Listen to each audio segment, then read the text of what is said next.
up here. Hopefully it doesn't make me look too jagged. All right, anyways, let's see what we have in store for today. Yeah, so we have 29,000 times thermite. Let's go. Okay, number one fan. Okay, he's the number one fan. I'll see if I can aim it at the thingy. And let me know how the camera is. Let me know how the audio is. So there's my hello there. All right, there it is. Let's put it like that, maybe. Okay, then it shows my head. Actually, it's all right. I just put it a bit lower. All right, anyways. Okay, guys, let me know how it goes right here. I just want to see how the sound is. Okay, then it shows my head. Actually, okay, and let me know if it's level or not. Let's see what the audio is in the background. It's all right. I just put it a bit lower. All right, anyways. Actually, I'm going to listen to it here. Testing, testing. Okay, I could probably do a bit higher. I see now. Testing, testing. I think it's fine. Maybe even higher. All right, hello, testing. How's that audio? Sounds great. Okay, okay, epic stuff. See how the audio was in here. I think it's fine. Maybe even higher. I think it's fine. Maybe even higher. All right, hello, testing. How's that audio?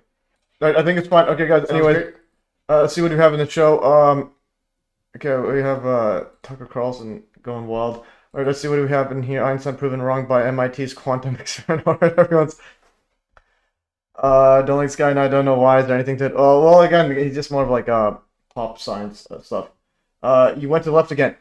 I went to the left. Yeah, yeah. Basically, okay, what I do now, because people don't realize I have an obsession with yes, in the chat right here. Oh, yeah. So it says, yeah, you went to the left again. Yeah, basically, I have an obsession with like using my left hand and stuff because I remember back in the day in grade 10, I think. First time I went to the gym, grade 10, and then I was doing like bench press with like barbells, and then I realized my left hand is so weak. I'm like, I can't even do anything. I'm like, all right, that's it. So and then I just decided to use left hand for everything for like a whole month straight. So I started writing with my left hand, brushing my teeth with my left hand, and so on.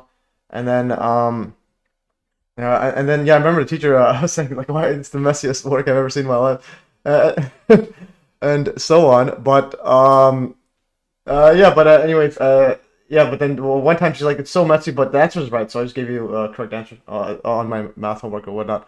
Yeah. So, anyways, yeah. So basically, I can now I can write with both hands at the same time. So basically, back to this setup. So each morning when I turn my computer off, so when I turn my computer back on, I just switch to the other side. So sometimes this will be on the left, sometimes it'll be on the right, depending on the day.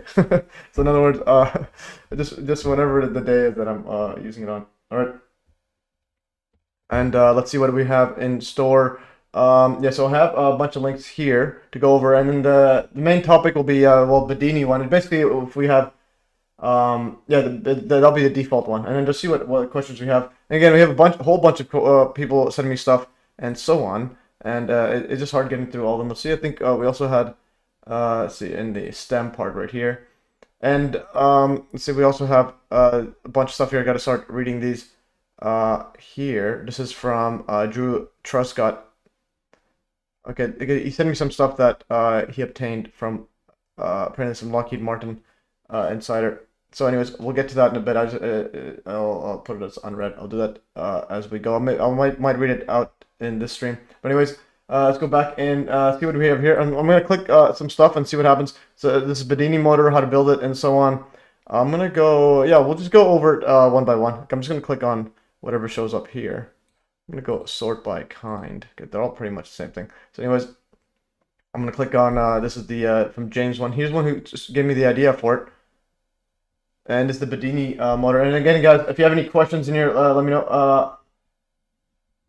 Okay, 20,000 touch somewhere. I did that because of football. I played only as my left for a year. Yeah. I did that similar. I injured my quad as well in soccer like for a year. In high school, and then I just used left foot. I kept playing. Lucky Martin classified. Well, apparently he has insider. We'll see how that goes because he's trying to send him their patents or his info to trying to get some work on that. But anyways, speaking about yeah, Lucky Martin classified. I see we have two people in the chat. It's just you and and me. But nonetheless, what's epic is on Saturday's stream. So I have it's Carmen Miller. I think that's Carmen Miller, Jean Manning. Let's see. I think I spelled her name wrong. Okay, JFK had a clean, had a dream for a clean energy. Interesting. But anyways, so Carmen Miller, I think she's in here. I just want to go to Carmen Miller. Okay, this is, I think that's her then. Okay. Yeah, so this is the person who's gonna be joining the live stream right here. It's Carmen Miller, and apparently, so I talked to her. Apparently she has, I'll just follow, subscribe here. Okay. So apparently she has the prototype, like the first prototype that Nikola Tesla had of his induction motor. And apparently she asked ChatGPT, and it's like worth 30 million or something. And she's gonna apparently, and yeah, apparently she has it validated, and she's gonna go on tour with like a Cybertruck and trying to, and then before an auction to promote it. And I'll help her promote it as well once she's on the stream. Once I get some like confirmation it actually is the real deal. So apparently she has the induction motor. I'll put that in the. I'm gonna put links in here. Okay, let's go here. This will be the default links setup here. Leave comment just so I can put links for that we cover in this. Okay, we're gonna make sure the whole all made it. Okay, epic stuff. We have 3 people in the chat. All right, guys. Anyways, so you can use these Wednesday streams as a literally a technical math Q&A and anything science related stuff. So you can ask and stuff will happen. And yeah, so I'll leave this one out like this. Okay, so I'll keep this one opened. And now I'm gonna open up a new tab. This is let's go here. I think okay. So until yeah, you actually asked earlier before we got to the Bedini stuff. So you're asking about this one here, and this one actually I like this photo. I grabbed it and I have scheduled a post. It's the military do. So you're asking for the times, basically which live stream was that the Dr. Irwin Moon. I'm not sure which one it is. It's like I searched, I couldn't find anything from the notes. It might have been just something I just covered randomly in one of the streams. Yeah. So yeah. So anyways, induction motor. I'll go to Nikola Tesla. Induction motor. First ever prototype. And apparently, so she has, so I might go visit her in Penticton later this year. And apparently she has actual working free energy devices that either her father or others were in. So apparently she has a famous father that did some magnetic over Unity stuff. And she says it's over Unity, and then and she has a whole bunch of papers. She also has like a bunch of papers from Ken Shoulders and John Hutchison. So because she was going to a lot of conferences with him way back. So that'll be epic stuff here. Developed the first prototype induction motor in 1887. To original, oh, can we go collections? Original Tesla induction motor, but then there's like a prototype. And so she has something like it. Apparently she has the original. Let me see some images. And yeah, and I can help her promote it if it's the real deal. Induction motor might be like something like this. Model of induction motor with short circuit. Anyways, so this is epic stuff. So again, with induction motors, basically you rotate, yeah, you rotate electromagnet or magnet, and relative to a coil wire, and then you get electricity, or the other way around. So that's pretty much all that is, just rotation of electromagnetic magnetics. The version in the Dr. Wood video shows example of electrogravity, kind of. Okay, so where does that part come to electric gravity? And also, how's the camera? Is it aiming at my head? It's like shining. Okay, so we have my shiny head there. Let me know how the camera is. I need to fix these bags under my eyes. Unbelievable. I think John Hutchison was also he had a video of trying to fix those. Anyways, let's continue further. I'm gonna play that part actually. I do want to find this. Also, I think okay, this was here. Okay, this one. Okay, there's this Telegram web there, and also guys, go on. Made a threadcast on InLeo, and again, guys, if you guys are posting on InLeo, you probably make like $100 by now. It's the price pump, so it's like, yeah. Anyways, so just get on InLeo, etc. So you can see, basically InLeo is on Hive. You also earn a layer 2. So you earn a Hive and layer 2 token called Leo, and it's like Leo's just pumping. Because they went full deflationary, etc. So you can see the price here, unbelievable. So and I somehow have like 4K of it somehow. Yeah, as you can see my wallet here. This is my Hive Engine wallet. So somehow I have $4,000 USD, unbelievable. Okay, so Leo's making me a lot of cash money, and that's not even that. That's actually 5,000, over 5,000. And plus this one here, I just sold some Leo to buy this thing, which is also Leo related. But anyways, so I have magical internet money somehow. Anyways, guys, just post on stuff. Get rich and or die trying. Didn't Richard D. Hall make an end machine? Can't remember if it worked. He said that it was inconclusive because it was just a lot of errors. And yeah, it was a great video. I didn't realize how much just like the errors you need to account for in his experiment, because basically trying to get the friction from the it's like spinning. Basically trying to get that induction or that electricity off it through the brushes and whatever. But there's like a lot of noise you have to like work around. So basically you have to put a lot of power in to hopefully get over unity. But yes, I think a better way would be some Hudson type stuff. Anyways, going back, I'm gonna play that video. Okay, so I'm gonna keep this one here. I'm gonna put the threadcast here, just so we have an order. So this one here will be just where I can throw stuff here. Stuff like Carmen Miller. Yeah, so Carmen, she has the Tesla's original prototype, and she says it's worth 30 million according to ChatGPT. Anyways, so we'll see how that goes, and she'll be on the stream. And the other guy, Eddie Krabrowski, he's apparently he's connected with the military and so on. So that's interesting stuff here. Anyways, so the timestamps. Okay, here's timestamps. So 29,000 tons of thermite said that there is some sort of anti-gravity. One of the most intriguing discoveries in modern science is the fact that there is nothing in this world that even approaches what might be called truly solid. Yeah, I mean, so as an engineer, he claims that he can make a motor engine that is like 10,000 times uses less fuel. Yeah, but again, it's like these are all the year is 2025. It's like everyone is saying that they can do this X, Y, Z. I'm like, what is the actual principle, or is there something I can order right now and buy it? Like, I don't know what's going on here. And yeah, but anyways, yeah, that'd be epic if he's the real deal. Because again, I also have to go back here. These experiments literally tell you things. Okay, magnets drop slower. Very likely, I'm gonna prove it with a higher test. So like these are little statements, tells you stuff. Okay, magnets again in repulsion. I think there's definitely something to it, and so on. This one here, magnet is likely just a rotation of the ether. And this guy here, you can touch 1,000,000 volts when the frequency is high. So it's like these are literal things. And high voltage AC arc, you can cook things without heating the paper. So that's and again, gyros going up and down. So it's like what I'm trying to say is, what do we actually do? Here's just a homopolar motor. I just put this here just for simplicity. So you literally have. So again, when I here's a motor. Just to illustrate, I always try to emphasize, like, just tell us what to do. It's always people's names and then something. In a simple term, he's saying, yeah, I know, okay, oh, he's saying, okay. But also, it's like, can he do it as well? Because it's a lot of work, even just doing an experiment in a video, even though this little thingy takes some effort. So basically, what I'm trying to say is, people, please help out, and so on. So this one's pretty cool. Taping a copper. So here's an example. I'm gonna lower my desk to a battery. And how's the audio? Connecting the wire to the other end of the battery causes a magnetic compass to deflect perpendicular to the wire. Reversing the circuit deflects the compass in the opposite way.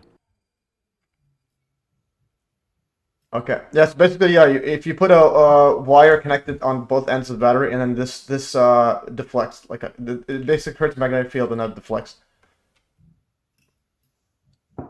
Non-magnetized steel screw does not stick to the battery. Okay, so it's not magnetic. It doesn't stick. Compass points to south pole of magnet and away from the north pole. Basically, I go step by step. What is actually happening? This is basically a basic, simple motor anybody can make. Attaching the magnet to the screw magnetizes it. So even if I don't understand how this works, this still does it. Okay.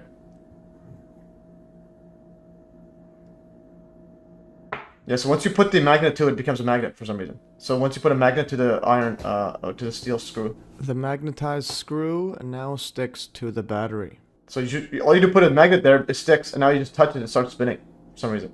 And then you can see some electric sparks. Contacting the magnetized screw with the wire causes it to turn rapidly clockwise.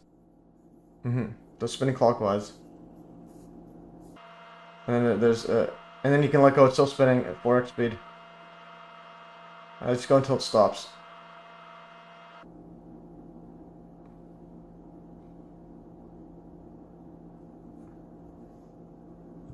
Turning the magnet the other way around will cause the screw to spin in the opposite direction. Alright.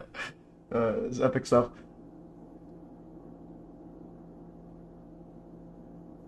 The magnetized screw now spins counterclockwise.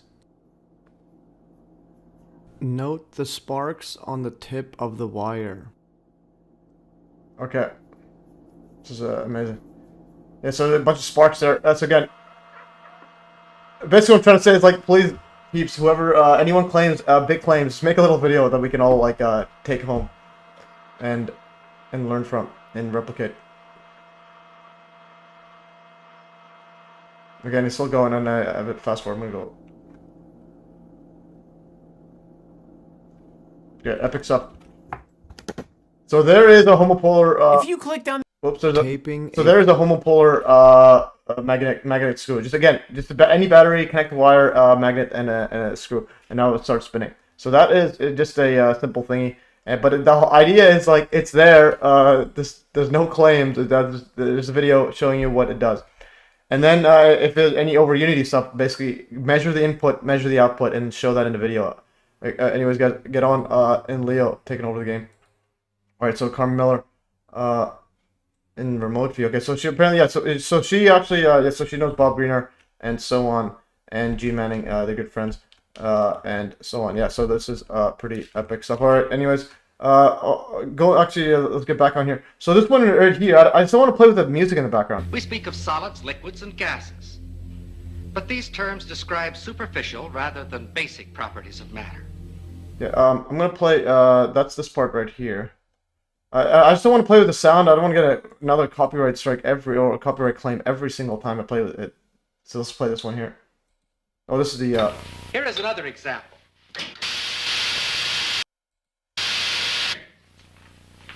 Several thousand watts of power were involved in that spark.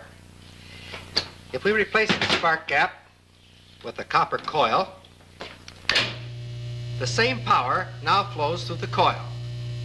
It's invisible, has no effect on many substances, but it can generate a lot of heat. Wood, paper, things that we think of as being quite inflammable are not affected at all. However, a piece of steel wool bursts into flame instantly.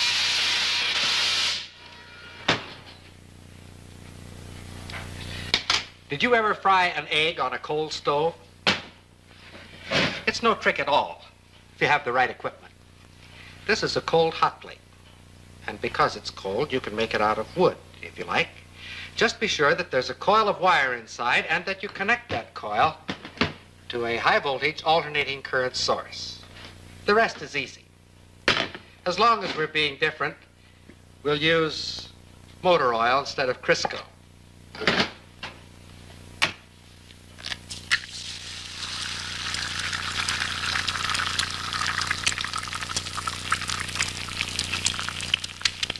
The egg fries very quickly, but the stove remains perfectly cold. In fact, if you wish, just to keep it handy, you can fry your egg on the morning newspaper. With a gadget like this, you can get up in the morning, sit on the stove, read the morning newspaper, and fry the eggs in your lap. Another example of the fact that physical forces can be quite selective in their effect. Oh yeah, but yes, you could sit on there and then put that on your lap and it will cook it. But I'd rather not sit on it anyways. I need to figure out, like, what are the safety mechanisms, because you have a coil inside that piece of wood, and it's a high, I think a high current or a high voltage alternating current going through it, and that just somehow can heat things at a distance that are yeah, that are not paper. That basically heat water. I think it's basically a microwave. Let's see what this does. Let's see when he explains it. You can make it out of wood. You can make it out of coal. Okay. I'll do it right here. I'm gonna go. I'll click this and I can click transcript. Okay. Okay. Quite flammable. Okay, where's the part right here? This is 56. Okay, coil of wire inside, then connect to a high voltage alternating current source. The rest is easy as long as we're different. Okay, yeah. You can make it out of wood, if you like. Just be sure that there's a coil of wire inside and that you connect that coil to a high voltage alternating current. If we place the steel inside a coil of wire, connect it to a high gain amplifier, and then bring the magnet close to the bar of steel, we can hear something that suggests movement inside the steel. Listen.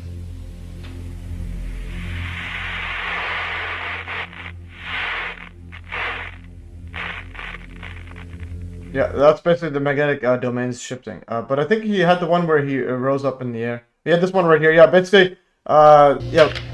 And it is completely unaffected. This one is the very famous one. We just put. Well, a lot of people you can replicate this. That's why I haven't uploaded because, well, because it's been done many times. A smaller ring will react even more violently.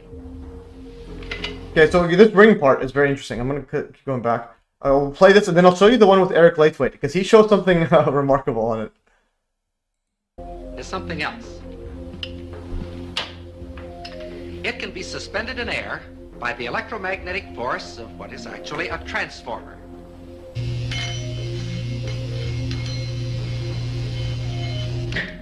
The ring being in effect a one-turn shorted secondary. A smaller ring will react even more violently.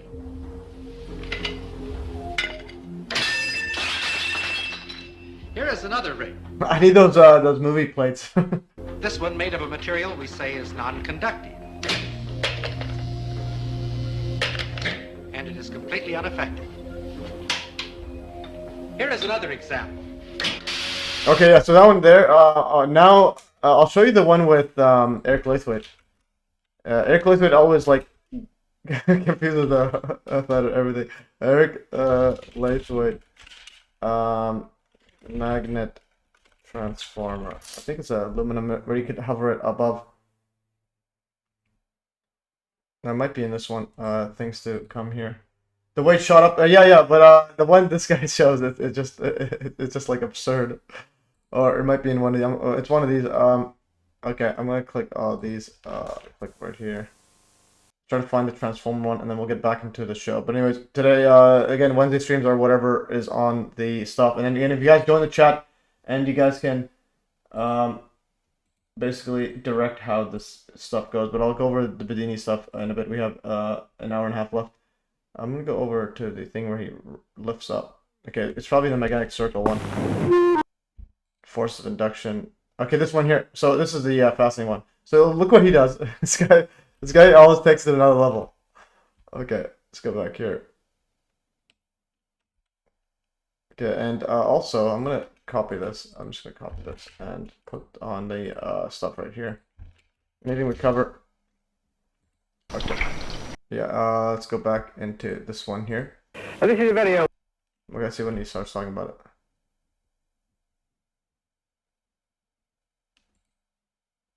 Now this is the linear induction motor. In many ways, it is easier to explain how the forces horizontally arise than is the case with the vertical of induction using a single coil and a single ring, like this.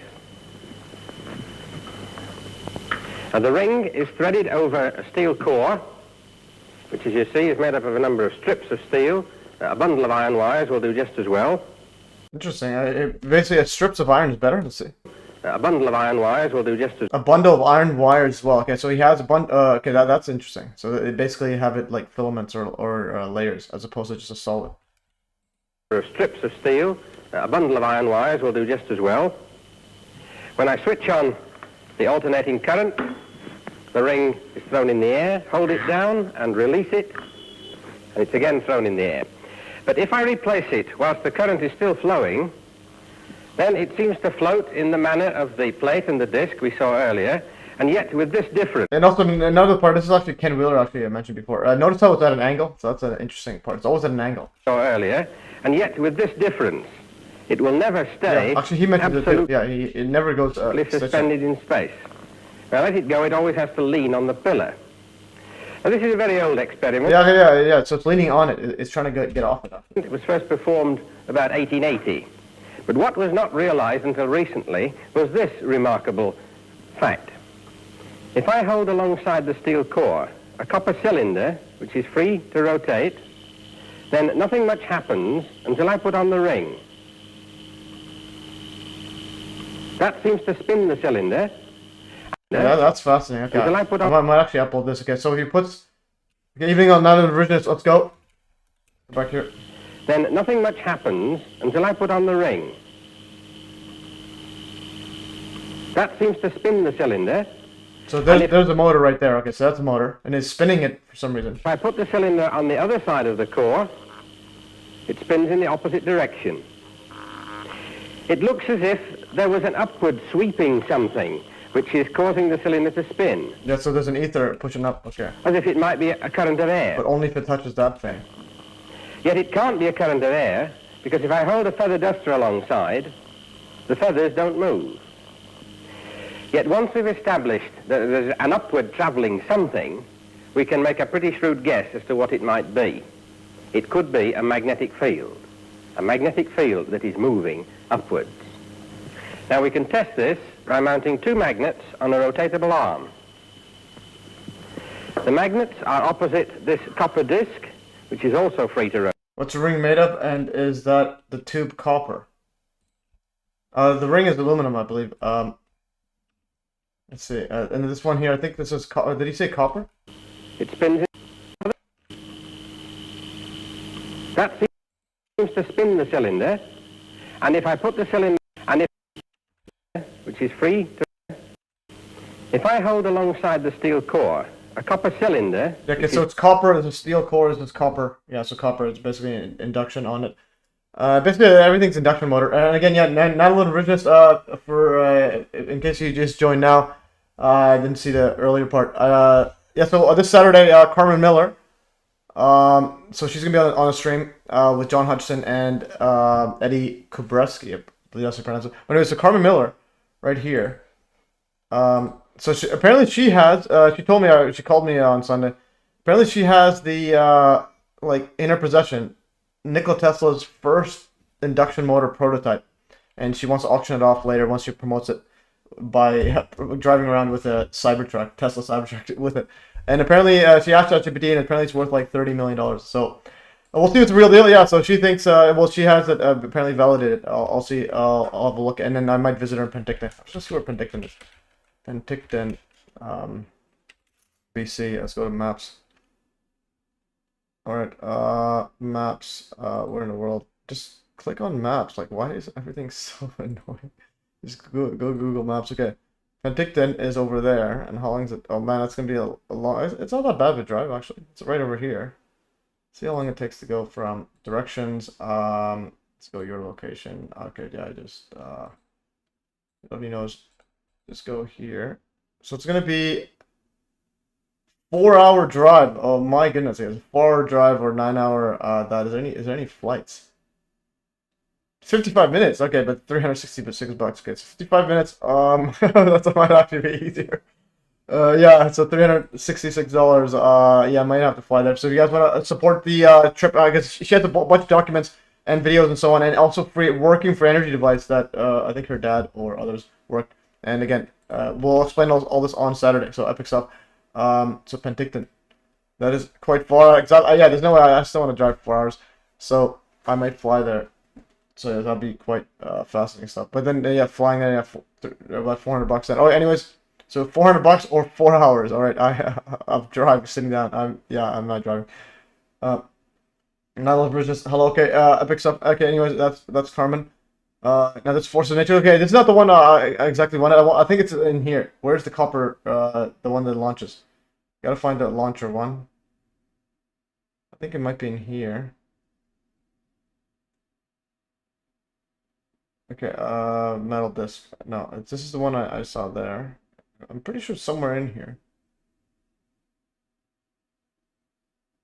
Okay, I'm gonna go air plate plate. Aluminum disc. I sent something under the live stream post on Telegram about Epic stuff. I just want to find the thingy here.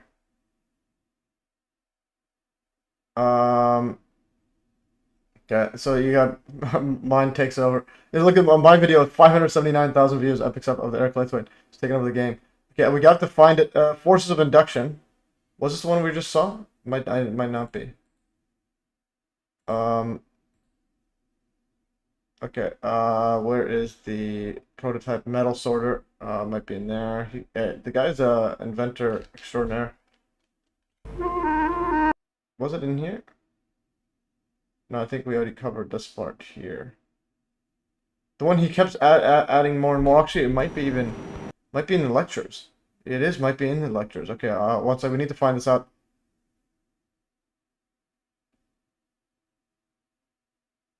Yeah, I think it is in the lectures. Okay, so it's probably in the lectures. I'm gonna go right here. Let's go to dashboard. Okay, playlist. Eric Laithwaite. Laithwaite. So I have a bunch of lectures that I posted of him. Okay, we'll try to find the magnet one. I know I'm gonna find it. We'll get back on the show. He had it somewhere. Okay, so it's not this one. I think it's probably number 5. I'll go to number 5. Might be in there. Actually, no, it's not in these. These are the other ones. These are I think these are all just the gyro stuff. Okay, so that's on the gyro ones. Anyways, I'll have a look at that when I get a chance. But nonetheless, this one's pretty interesting. The way it spins. Okay, he sent some right here. I can't understand. Maybe you could look at this equations he's claiming is something. Put it right here as well. He's claiming it's something like, imagine a train. Instead of putting the engine and the train on the rail, put the engine and train and train on the ground. Yeah, that's Eric Laithwaite stuff. Power plant without fuel.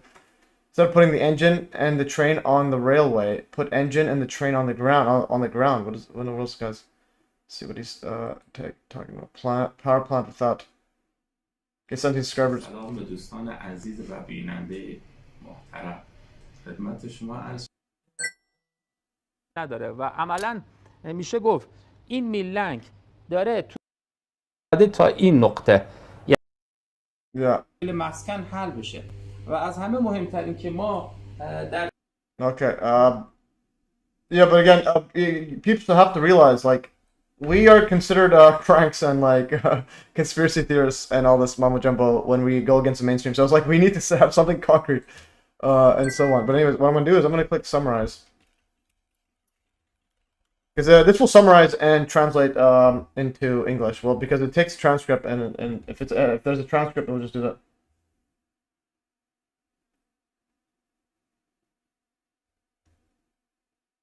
Okay.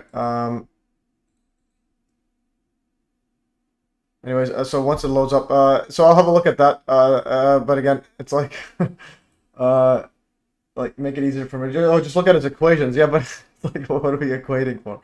So again, yeah, people have always asked me about the math stuff. It's like, yeah, but I do experiments for a reason, because math is well, first of all, it takes a while to like go through them all, and second of all, it's like what are they? How are they connected to real life? Okay, let's go back to this guy. Put this here. It was 37 minutes. Holy, I didn't realize how long it was. Okay. Where's the equations that he puts out there? Because again, in the induction stuff, the equations for this I have not. Okay, this is Newton 191, and it's like all different languages as well. This is force. Yeah. So again, it's like, what are the equations? You have people who realize I don't have an electrical engineering background. I have a civil engineering, but also like. The numbers need to line up with something, and they're all different. It's a different language. Absolutely. 5 سانتی متر مکعبه. ما می‌خوایم بگیم تو Yeah. So the question is, what in the world is he writing? All right. Let's see what the translating is right here. I'm going to say. Okay, so I'm going to say how the independent electrical power station or creation of electrical power by electricity itself, designed by technical engineering group of Yakashari Manufacturing Group, a generator with. Okay, I'm gonna go ask. Let's see, this patent. What is this stuff here? He's not a scammer. A scammer doesn't go and learn mathematics, physics. I call it BS first, and I thought about.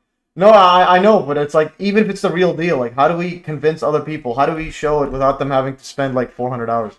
like what I'm trying to say is like make it easy for us, please. Somebody help. Yeah, I'm gonna go summarize in bullet points this person's claims and who he is. Pictures, send it Grok. This is from this video. But also this will summarize it. But again, you're just throwing some equations out. But I'm like to show something. That's show an actual demonstration. Anyways, guys, I want to. There's a whole bunch of stuff here. I need to cover some stuff that I was planning on. And also today, guys, is the anniversary of the Hiroshima alleged nuclear bombing. So atomic bombing, August 6th and 9th. So again, August 6th and 9th. The United States allegedly detonated 2 atomic bombs over the Japanese cities of Hiroshima and Nagasaki. But again, these are big bombs. The train thing he was saying, I can't get. Okay, so show me something that he has, guys. It's like, please, like this image right here is something. All right, that's better than like a 40-minute video of the guy putting equations out in Farsi or whatnot. But not showing the actual demonstration. Like, show something. Because like, because you guys realize I'm a math channel that says please give me something magical. Yeah, this looks like the Twin Towers. Interesting. Looks like the Twin Towers. Epic stuff. Okay, I'm gonna go right here. Paste this into here.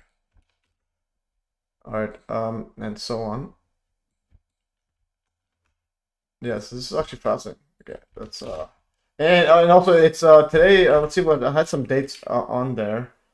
So let's see, we go occult or peak Trump occult birthday. So if we go right here, just go to my freaking thingy. Just go to peak MES or just go to MES. My goodness.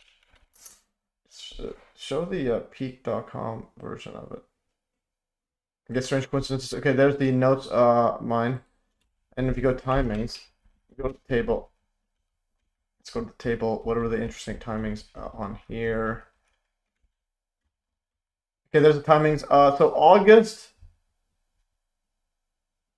Okay, where's August 6th? Yeah, so August 6th, World Trade Center construction began. Okay, so keep that in mind. So August 6th.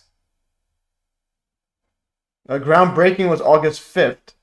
And then the construction was August 6th. Where's the 6th? Yeah, this one right here. Construction of WTC-1 started in August 6, 1968. Hiroshima, August 6 was the nuclear, according to mainstream nuclear weapon shown to the world. So again, I definitely think nukes are real in the sense that they can just a big bomb, but I think the radiation is feared up like virology and so on. But nonetheless, like this ability to make big bombs is real. I don't know the capacity to go deep into something, but again, go slow. Even if you tell them, even if you do the work and go to that person and tell them, yo, can you give us something tangible, like a video of your demonstration, a prototype, something we can take home. So basically, instead of tell me to look at this, just put in some work, any amount of work, be like journalist and so on. I didn't know it was alleged. Don't tell me that A-bomb's not real. No, there's people claiming that it's not. I haven't looked at it. But what's interesting is it's like the names of it. It's called Little Boy and Fat Man. So it's like it's all pedo-related garbage here. Fat Man. Yeah. So the weapons were called the Manhattan Project. Again, this was hatched in. So this idea was hatched. Okay. So this idea was hatched in the Bohemian Grove. So Bohemian. Let's go to here. Bohemian.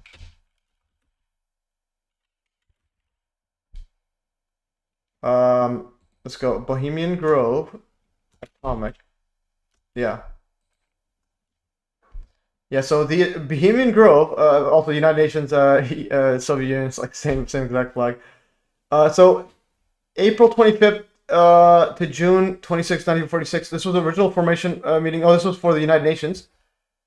And Lawrence use of the Groves River Clubhouse for a Manhattan Project planning meeting in September 1942 is well documented. So So they planned this out, and there's that Robert Oppenheimer, like literally at the Bohemian clubhouse or Grove, etc. All right, and so the atom bomb made this particular meeting at the Grove world famous. All right, and they called the bombs that they dropped Little Boy and Fat Man. Okay, so Little Boy and Fat Man and the all elite men, elitist at the Bohemian Grove. Like, what in the world's going on here? Yeah, so yeah, and also Enola backwards, Enola gay, yeah, alone gay, right? Enola gay. Yeah, so it's like the whole thing is just and the pilot's name was Enola Gay. Unbelievable. So, and this reminds me of yeah, so Enola Gay. So it's like Enola Gay dropped the Little Boy atomic bomb. I'm telling you, okay, this is that was the name of the thingy there. So it's all just a bunch of it's like everything's fake and gay. That's what I've learned here. I'm gonna peek Titus Frost, I think. Okay, let's go to Titus Frost quickly. He had a good meme. Let's go on Hive here. I think it was on. Yeah, this one here. What if it's all fake and gay? Alright, okay, we've done this. Okay, we're on another level, guys, right here. Who's Prime Minister? He was a fat man. Okay. Okay, I'm gonna go right here. Atomic bomb. Yeah, strange coincidences. So we got strange coincidences going on. Okay, so basically everything's fake and gay. Unbelievable. Absolute believable. Okay, August 6th equals Hiroshima. Equals WPC1 construction began. And then bombs were Fat Man and Little Boy, I think. So we got Fat Man, Little Boy. Where's the images right here? So little Boy and Fat Man. Okay, Little Boy and Fat Man. The plane were Little Boy and Fat Man. Yeah. Boy and Fat Man. Yeah, so bombs were Little Boy and Fat Man. LB was dropped by Enola Gay plane. Alright, yeah, this is construction began. Okay, that's the construction. Okay, we are, I'm telling you, this is like, and, yeah, so we got that. Okay, so we have a whole bunch of, gay stuff, okay? This is unbelievable. And speaking about that, basically, like, almost every, like, influencer, like, mainstream influencer, Fat Man, and Little Boy, and also the Bohemian Grove, and then there's the Bohemian, where's the Bohemian, Grove right here, so I'm telling y'all, this is, like, just, like, absurd. And, Manhattan Project meeting,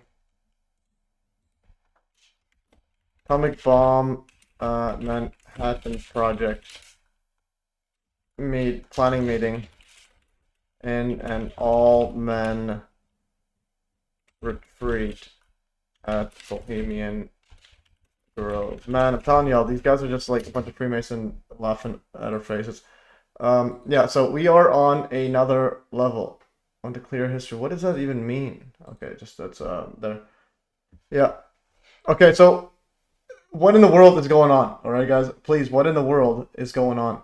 All right, and speaking about that, again, speaking about everything's even Nick Fuentes. So people were sharing Nick Fuentes. Please don't share Nick Fuentes.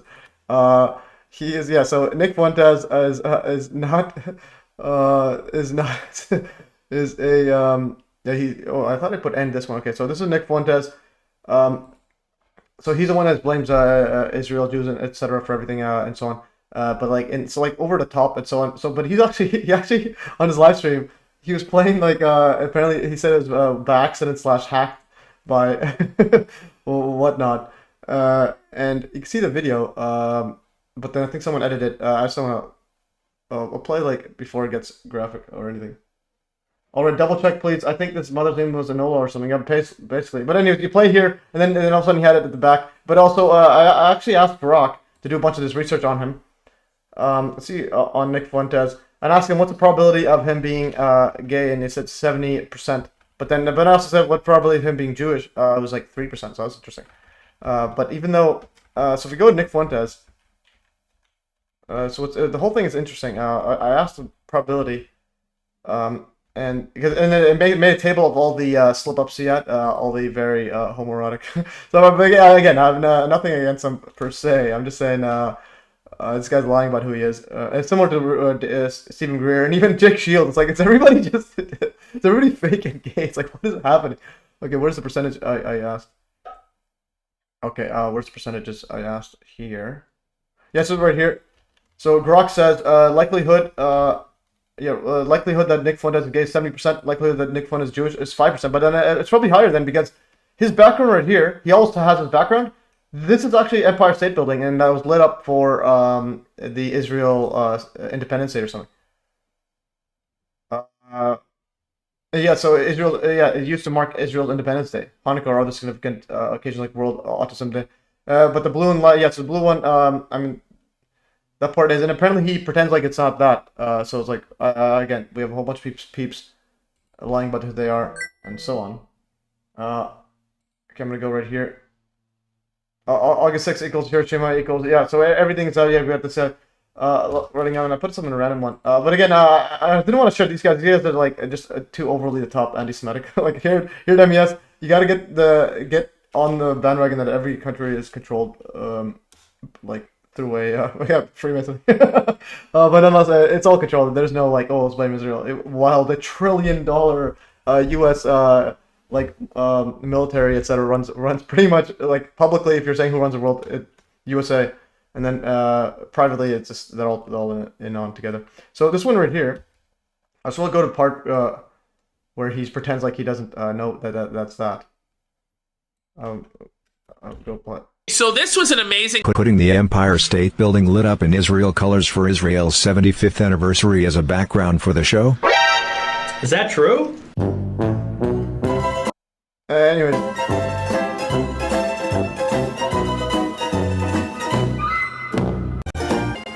Is there? Look at it! Time was working is one. By the way, he's looking back as though he could see. Yeah, anyways, they're just mocking. But yeah, so he thinks it's just colors. Core Hitler. Looking back is he's playing. He's looking at even the green screen. Yeah. Anyways, I don't know why they're just laughing so much. But I go Nick Fuentes. I think he was also calling. I think. Alex Jones. So it's like, I'm telling you, so something's up with all these, he says, we love you, Alex Jones, you're a real American hero.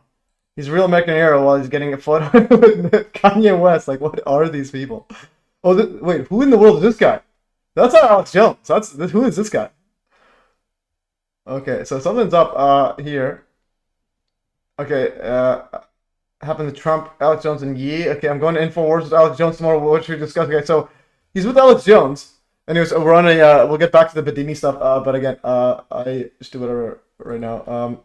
It's like, go right here. Whoops, Bedini, Jones.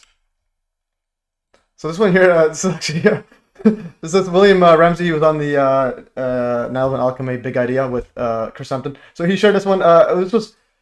This is actually a photo. This is actually a video of Alex Jones and then Ian Carroll, which again, like I said before, he's 100% gay.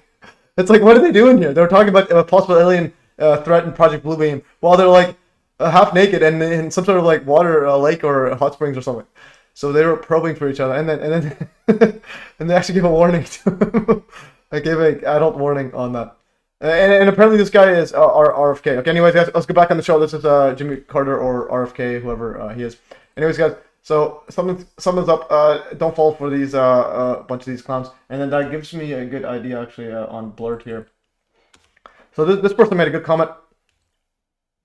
So this person made a really good comment right here. Besides that, he's referencing like other disinfo agents like Space Busters. So he replied to my Gatekeeper video. He said, That's why I've stopped watching all these alternative icons, except for Space Busters. Again, he's obviously controlled opposition. Amanda Volner, Mark Steele. I'm not sure who these are, but Space Busters, I know they push Flat Earth. Basically ruin the antivirus theory peeps with this absolute disgrace. Space Busters. It's like, just please just stop pushing Flat Earth slash space not real. Anyways, Melissa Alan Watts' wife yeah, I know Alan Watts. Apparently someone actually asked him about Judy Witt and direct energy weapon, and he said he doesn't think that happened. So I'm like, what? So again, something's up with all these peeps. All right. Anyway, via his legacy here, yeah, but Alan Watt is pretty good in terms of like down to earth, like understanding how worlds run, and again, it's Freemasons, pretty much. And the rest are just talking heads. It's been 5 years, and people are being played like a fiddle. It's not more information, more intel, more bombshells that we need. This is the part right here. It's not that we need more info, bombshells. We need action from our corners of the world. The people on this plane's being diluted to shite, and the world is effed. It's obvious what's happening, and perhaps we can sense how it's going to go down. Yet people are worried about council tax, parking fines, worried about their paychecks, worried about a lowered purchasing power. After that, man, we are being shoved. I love ice cream. Okay, anyways, I guess ice cream is pretty epic. Yeah. So basically, the idea is it's like that's what most of the alt media is. They're all giving like bombshell. Hey, look what happened here. Look at Epstein. This, that, but like, what do we actually do while the dollar's getting devalued? Houses going up. Stocks are becoming basically stocks are like the only way you can get on. Like gambling, but it's like, what are you supposed to do with your money when it's being devalued? So people are resorting to gambling. And again, my recommendation is just put like portion of your paycheck into Bitcoin. Bitcoin is a safe one. Bitcoin, gold, S&P 500, but basically Bitcoin, gold, easiest ones. Okay, Gonzo says, same for me, Bailey, Cowan, Volmar, Space Busters. Yeah, again, Space Busters, again, it's like just, it's like, it's good, and then that's the ruin of the flat earth nonsense. Bailey Cowan, Cowan's already, I think he's too opinionated. It's like, give me something. Anyways, that's the way it is. Okay, we have a comment there. Rumble, first comment on Rumble, epic stuff. Is there anybody other comments? Okay, no, anyways, I just wanted to bring that up, and I'm going to go to the Bedini stuff. I'm going to close up stuff. We have 8 people in the stream. Okay, yeah, so we got in a sidetrack where everything's interconnected. It's like these guys, like, what are they doing, man? They got the, it's like, we're called Enola Gay, and then where's Enola? So, Enola. It's like, everything is just fake and gay. It's unbelievable. And what is it named after? So it's named after Enola Gay Tibbetts, the mother of the pilot. It's like, my goodness, man. Colonel Paul Tibbetts.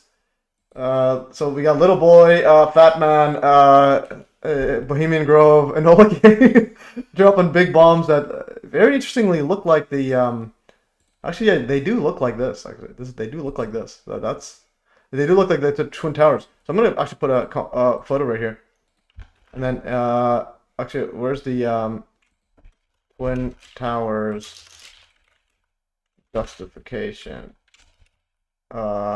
Or dust cloud. Actually, we'll go back here. Okay, well, that's in there. I'm now going to go find here. Dust. Where's the big giant images of the dust? Okay, 9/11, not a cloud.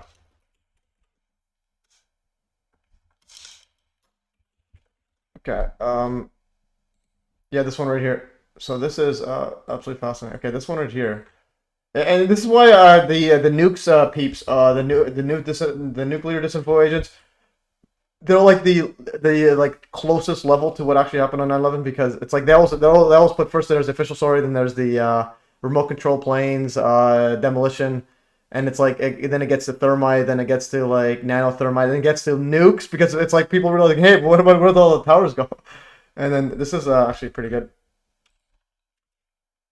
9/11 is the new Hiroshima. So what's interesting is Judy would call it 9/11 as a new Hiroshima, but she never mentioned that the construction began on August 6th, the same day that Hiroshima dropped. Yeah, so that's good. Gage yesterday was pushing thermite, showing a burning floor whole weeks later on his X. Yeah, it's like, okay, thermite doesn't burn weeks later, so it's like, all right, so what's he talking about then? Alright, so it's like every single thing is just fake and fake and fake. Okay, 70% means buy. Alright. Yeah, so anyways, Nick Fuentes, yeah, just absolute gong show. And apparently even the George Santos, the politician guy, apparently he's like in jail now. He was going after him as well. So it's like, yeah, the back and forth is ridiculous. They always go back and forth with nonsense, and so now he's apparently exposing Tucker Carlson. I'm like, they're all just they're all clown shows, making people do absolutely like just rot their brain with this nonsense. All right. Okay. Anyways, whatever. Let's see if there's any. Let's see if this works here. And I'm gonna go with the Bedini stuff. Let's go, guys. James, yeah, he sent me a bunch of Bedini stuff. So we're gonna go. First, I'm gonna go and see what the Bedini is. I'm gonna ask Grok. I'm gonna make a Grok specific one for it. But I don't like how the X account doesn't link up with the Grok stuff here. So, anyways, explain the Bedini motor in bullet points. How it works. Ignore mainstream criticism. I just want to see what it is. Okay, Gonzo says, Space Buster always gives a warning when they go nuts. Okay, interesting. But again, I've only seen their stuff because they made some good clips of the virology stuff. But again, that puts into question the virology stuff. So it's like, well, I got to double check it. But it's it looks pretty straightforward. But the thing is, we're involved with Andrew Kaufman, so that's how I actually came across. It went from Andrew Kaufman to that. And Andrew Kaufman had an email thread to basically tell him, like, oh, just stay away from flat Earth. It's unbelievable. Left this picture of the bubbler. Okay, so we got bubbler, and we got this this right here. Unbelievable. These are very, very, very similar. Okay. 1 second. I think somebody messaged me on Facebook.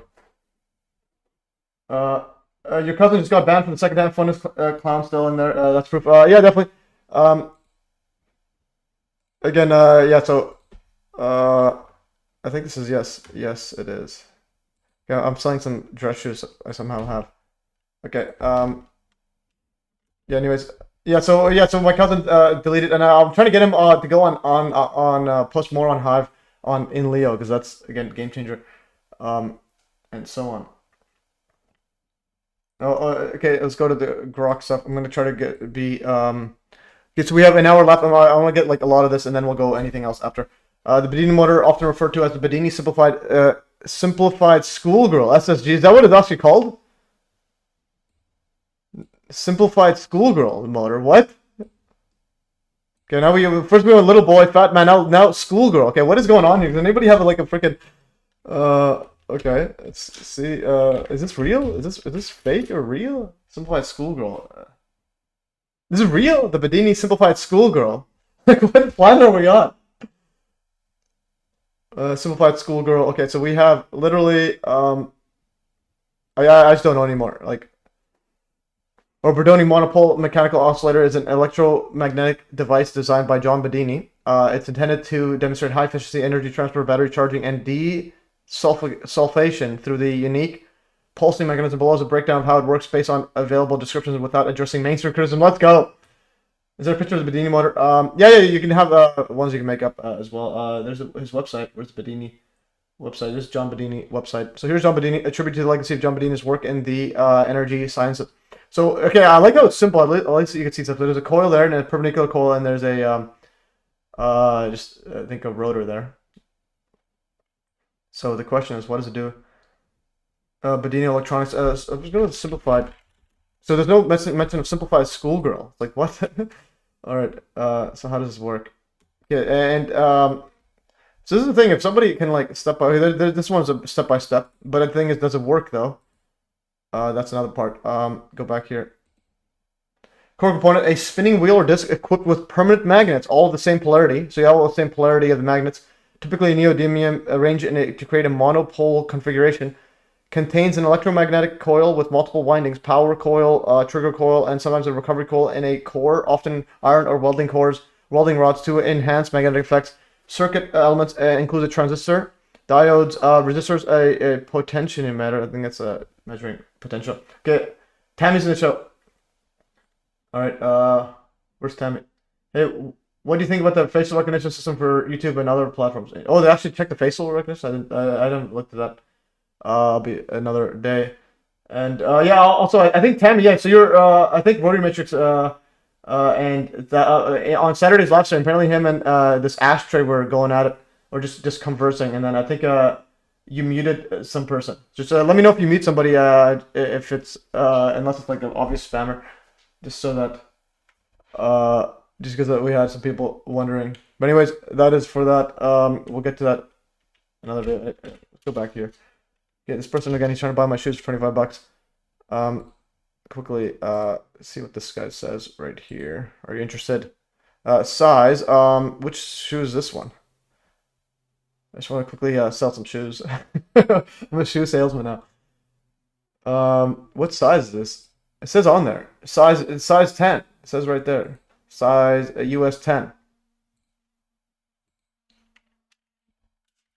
Size US 10. It's like it literally says there. Like, what more do you need? Unbelievable. Current account, I just made one for that reason. He 29,000. I didn't get notification today. I'll create an account just for that reason. Interesting. Yeah. So, anyways, I want to see exactly how it works. So it has this operational mechanical interaction. As a spinner, a rotor spins and magnetic passes over the stator coil, induces a high voltage due to the changing magnetic field. The trigger coil or sensor detects the magnetic position, sending the signal to transistor to briefly energize the power coil, creating a magnetic pulse that repels the motor's magnets, driving rotation. So basically using pulse magnetic fields to generate rotation. Back EMF capture. When the transistor switches off, the collapsing magnetic field in the coil generates a high voltage spike. So when it turns off, it has a big spike, which is redirected through diodes to a secondary battery or capacitor for storage. Resonance tuning. The circuit is tuned via potentiometer and coil impedance to operate a sweet spot where current draws decreases. Maximizing efficiency, input power, output power. Okay, anyways. Claim to capture ambient or radiant energy from the environment, contributing to its output, though the exact mechanism is not fully output there. The motor reportedly achieves a coefficient of performance COP greater than 1, COP 1.5, sometimes up to 1.83 and modified, meaning it produces more usable energy than it consumes from the primary battery. Scalability, large setups with coils and heavy wheels can increase power output as demonstrated. Like Jim Watson's 12 kilowatt device powered by 12 volt batteries. Interesting. No way. Okay, let's see this. Okay, these are reported up. Let's see this right here. John Bedini. It's like, okay, the do-it-yourself.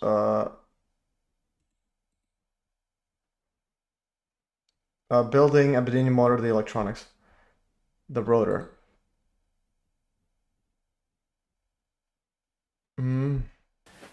Hi guys, Troy from the Do-It-Yourself World Electronics, and today we're going to start the long-awaited Bedini motor construction. Yeah, before we get to that, I'm gonna go how a Bedini motor works. And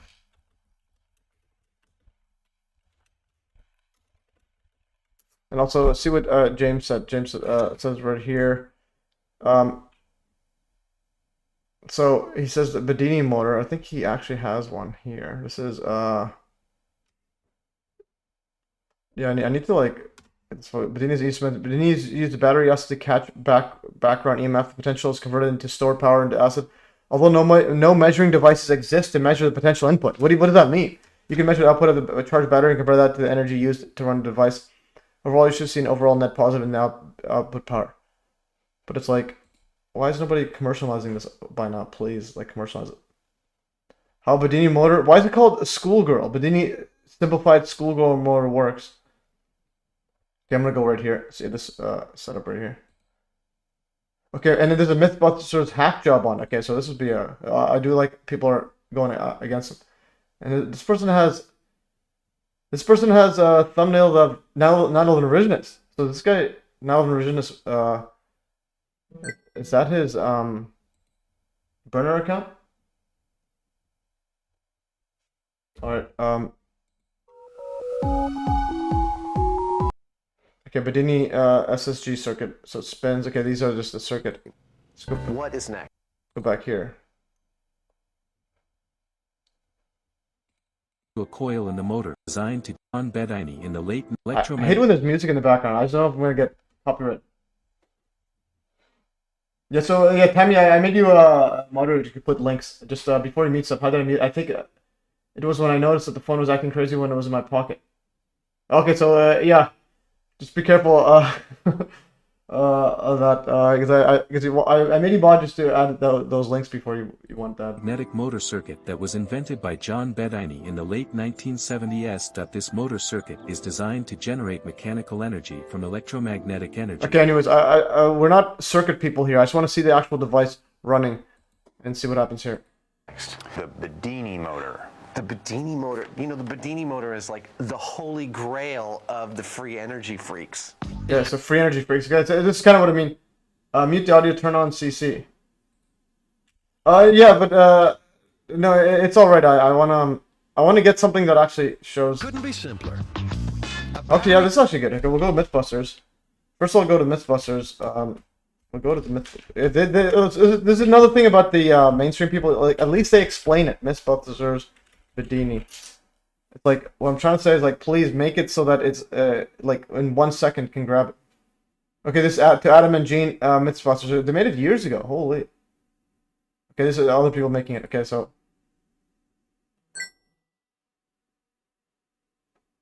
Free energy busted. Let's see what these guys see what the disinfo guys say. Sam and Jamie find a way to cut their power bill. Our very own mad scientists have downloaded motor. The Bedini motor, you know, the Bedini motor is like the holy grail of the free energy freaks. Yeah, but anyways, I'm gonna go washroom, guys. I'm gonna go washroom, and I'll play something while I go washroom. What should I play? Something that I won't get any copyright strikes. Anyways, I'm gonna play the first video that I find, or one of the first videos that I find on here. And I'll be back. I'm gonna get some water. And then also, yeah, I realized Palantir literally is just just Freemasonic logo, square and compass. It's so in your face. It's absolutely ridiculous. Okay. I want to quickly go to this video. Okay, this one here. This is the hostile. Okay, we'll play Alex Jones and Ian Carroll probing for aliens in this one because he usually doesn't do copyright claims. So let's play. They've got another giant. They've got All right. What in the world's going on here? Another giant object set to come into the solar system, trapped between Mars and Earth. It's got a name. And of course, they've got the whistleblower a year ago. There's going to be a big object coming through the next 3 years, and they're going to say it's an alien, and this is the blue beam psyop. I'm not saying that guy's a fraud. What I'm saying is that there's always these big objects coming through. The media always asks, is it an alien, whether it's Hale-Bopp or the one that a couple years ago. It goes on and on. So it's like making a prediction that, like Nostradamus would say, in September of 1 year, a tower will burn, and then a king will be struck in the eye. And then 300 years later, there's a battle in September at a French castle, and a king gets shot in a crossbow in the eye. They go, oh my God, Nostradamus knew it. No. They didn't specifically say Bin Laden. They're going to say Bin Laden flew planes to the World Trade Center to take our liberties and then launch and take over the Middle East and Central Asia, like I did. And I didn't do that from Nostradamus stuff. I guess I did pre-programming. So the whole Q thing, all of that is Gnostic. People like pattern recognition. It's real simple. Simple minds think they're real simple. Oh, there's going to be some big, broad.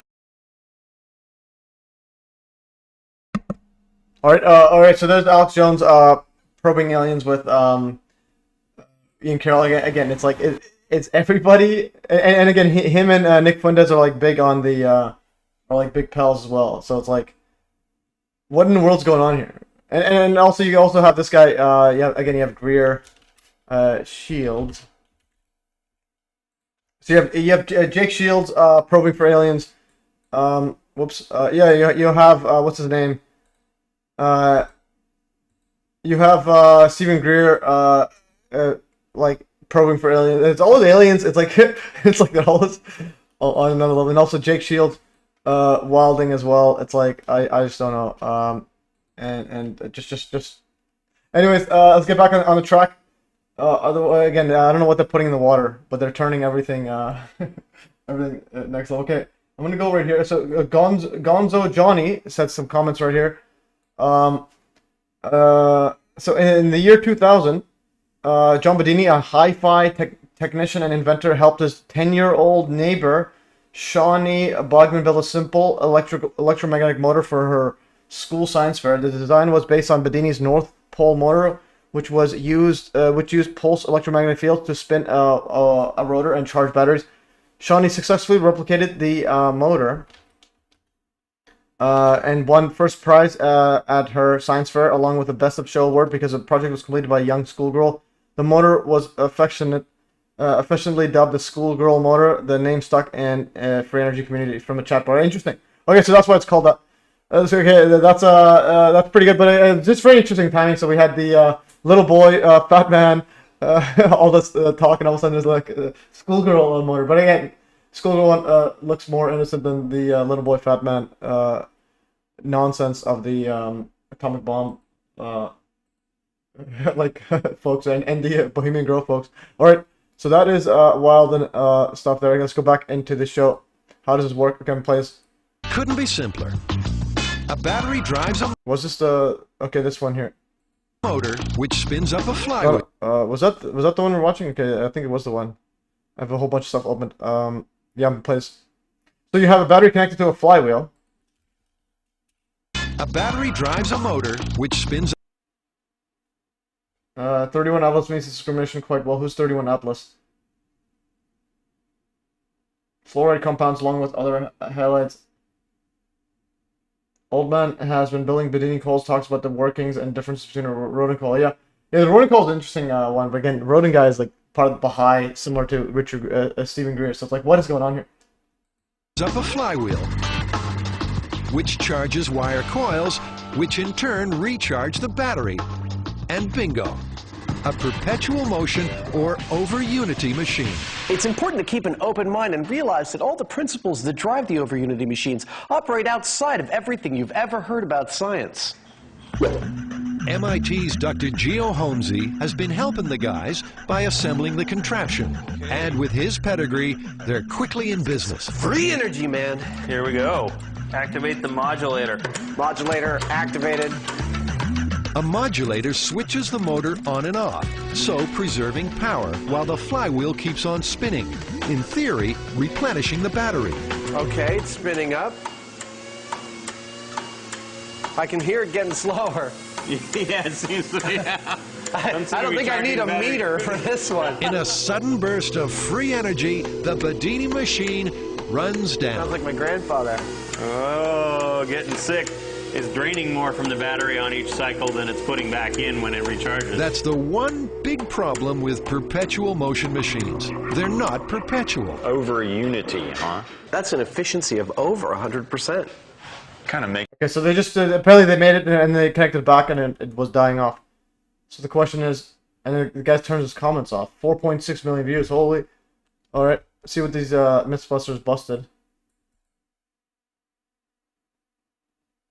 Okay, and everyone's deleting comments. It's like the video is about failure to try to even replicate the device intended to set the device over unity. See what this guy says. But like, do you have an actual? Okay, I think he explained. It's said that the genius can take the complicated and make it simple, and that the idiot takes the simple and makes it complicated. I want you to take a look at this for yourself and see which of these two individuals is the genius and which one's the idiot. What is next? The Bedini motor. The Bedini motor. You know, the Bedini motor is like the holy grail of the free energy freaks. Hey everybody, Jeff Williams here with AskJeffWilliams.com. MIT's Dr. Geo Holmesy has been helping the guys by assembling the contraption. And with his pedigree, they're quickly in business. Free energy, man. Here we go. So what we did is we decided to download the blueprints to the Bedini motor and try to build one ourselves here in the shop. It couldn't be simpler. A battery drives a motor which spins up a flywheel, which charges this is not how the Bedini energizer or motor works. Okay. Wire coils, which in turn recharge the battery. and bingo. A perpetual motion or over unity machine. It's important to keep an open mind and realize that all the principles that drive the over unity machines operate outside of everything you've ever heard about science. See if there's any truth to this thing. Why is this? As far as See the audio. I'll make it a bit louder. Let me know how the audio is for the video. charging batteries, and some of them even claim to have over unity, if you understand what that is. So we got the blueprints, put it together, and voila, it does seem to work. Activate the modulator. Modulator activated. A modulator switches the motor on and off, so preserving power while the flywheel keeps on spinning. In theory, replenishing the battery. Okay, it's spinning up. And here it is in a nutshell. We're running 2 coils, and here's our rotor in the center, and our circuitry is in the back. And the rotor is nothing more than a little scooter wheel that we bought at Big 5. Then we put our magnets here in the Okay, end. so just little magnets on there, all pointing the same polarity. And I can hear it getting slower. Only you would think it's work. Yeah. So why does it have a giant motor there? in the end, yeah, we bought at Big 5. Big 5. The rotor is nothing more than a little scooter wheel that we bought at Big 5. Then we put our magnets here in the end. I can hear it getting slower. Yeah, it seems to be. I don't think I need a meter for this one. In a sudden burst of free energy, the Bedini machine runs down. Sounds like my grandfather. Oh, getting sick. Is draining more from the battery on each cycle. And the other part is, G. Manny made a good point, is that Bedini is still alive. I think he was still alive during this time. I'm not sure if he's dead. Is he died right now, or is Bedini alive? Or when did he die, though? Let's see when he died. Is John Bedini alive? He died on November 5th, 2016. Yeah, so the thing is, this is a giant channel. They have infinite resources. They went and paid for this engineer. Why not just get Bedini to go there and build the device? And this was way back. This is like 2012. So this was before he died. They could have literally just told him, here, make it for us, and we'll test it. Instead, they get this clown. So, MES deductive skills showing that the Bedini motor is probably real. Alright. Alright. Then it's putting back in when it recharges. That's the one big problem with perpetual motion machines. They're not perpetual. Over unity, huh? That's an efficiency of over 100%. Kind of makes you feel all warm and fuzzy inside, don't it? If you mean it makes me feel like I feel about the Easter Bunny or Santa Claus, yeah, that kind of warm and fuzzy, because it's a fantasy! In the front here, you've got your 2 transistors, 1 for each coil, and of course the potentiometer, which acts like a throttle gate. Then over here, you've got your 2 lead acid batteries. One's primary, and one's a secondary or a charger. Over here, you can see our voltmeters. This is for the charger. We're running 12.21, and it's still climbing, as you can see. It's trying to climb up to 2.2, and then it'll keep going up past that. Our primary battery has been sitting at 12.14 and has been doing so for most of the day. So, in essence, yes, it does work. In order to build this little guy, though, it's really not that complicated. So the lesson that I take from this video is that you can't trust national or international media to tell the truth about anything that could have a real financial repercussion on the global system. And you can't trust a professor from MIT to tell the truth about energy systems that could change the way that we get energy ourselves. Alright, so, yeah, that's very interesting. So basically, they could have literally got Bedini to make it for him. Instead, they paid some random engineer, from CIA engineer. It's like, just, why not just make it? Yeah, it's hard to know if anything works unless you try it yourself. Yeah, I know, yeah, definitely, but the thing is, there's so many different claims. Like, how do you narrow it down to which ones to test out? Well, this is one way of how I deduce which one is test out. So, basically, this will be like one of the first ones. I think that'll be a good one to test because it looks pretty simple. But the other thing is, if you guys are any electrical engineering background, if you guys are willing to help this, I can even help fund it. if anyone lives nearby, I could help fund it. Just because again, it's a lot of time put into to do that. All right, so But I think basically it uses pulsing magnetic fields to constantly spin it. But let's just see how this. I just want to keep going until I get it. This is our Bedini motor. My name's Greg. My friend Chris is on cam. We kind of felt like you gave this experiment a raw deal. Yeah, but nonetheless, there are again. It's like everyone's going back and forth. It's like just show the thingy. See what By this guy busting it, didn't build it right. That MIT guy needs to study a little bit more. Apparently, we've got a bicycle wheel with 16 magnets. They're just ceramic magnets. We have a bifilar. It's 2 cables, 22 and 24 gauge wire, I think, but close enough. It's an electromagnet. We built it ourselves. There's some circuitry here. There's a transistor, a resistor, 2 diodes, and a little potentiometer. And these are 2 batteries that we are currently charging in a series. We brought it out to the car because these are 12-volt batteries, and this machine requires that you start with the same voltage that you end with. I'm going to go ahead and just hook it up and show you what we got. This negative lead on the battery is negative. Give it a little push, and it will start speeding up on its own. This is a little light that we have installed into the system just so we know it's working and things are happening. These were our original batteries that we bought at the same time, and we've been doing so many experiments on loading and draining that we've kind of run them out. So that's why we're out here with our motor on the motor, using the car battery to charge our 2 test batteries. If you get close enough, you can hear it. It's not a loud machine, but it just clicked. All right, but the thing is, can you attach this back to the motor? Yeah, back to the first generator. Instead of charging these, can you charge the one that you were running? So that's another question. It's speeding up. It's not as fast as some of the ones we've seen on the internet, and we're gonna build another one that maybe has a little more gusto. But long story short, revisit this one. It's not perpetual motion, it's not free energy, but it charges batteries. And it charges better than it uses. I know that doesn't make much sense. So it's free energy. It's hard to wrap your mind around, but the feeder battery, which in this case is the car battery, supplies a little bit of energy, but what it gives out is between 3 and 18 times more than it uses. That's the tricky part, and that's what people on your bulletin board, as a matter of fact, have given me a lot of hell for. I'm apparently a liar, and I'm delusional.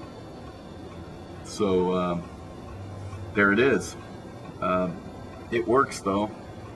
Why don't you give Grant a chance at this one? He seems like a pretty clever fella and understands electronics. MIT, no. But keep it coming. Enjoy the show, boys. Take care. Okay. I do like these.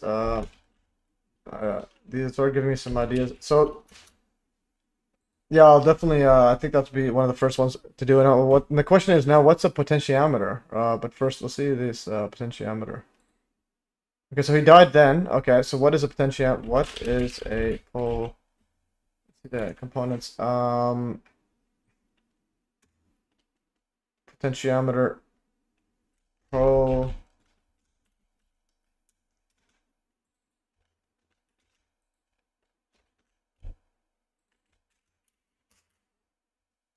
Okay, rate terminal variable resistor that functions as an adjustable voltage divider.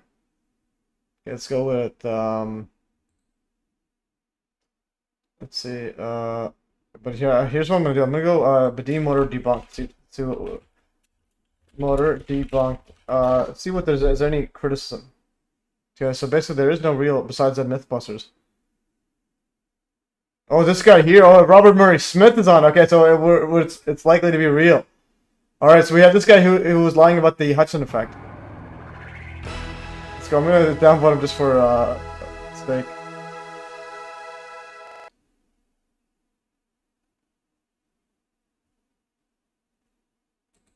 Okay, well, he's saying it might be real. So now, Right, so in video 986, we looked at the Jewel Thief. Wait, We this looked at might the be- Jewel Thief because it was inspired by the Bedini SSG. It struck me that the SSG and the Jewel Thief looked remarkably like each other.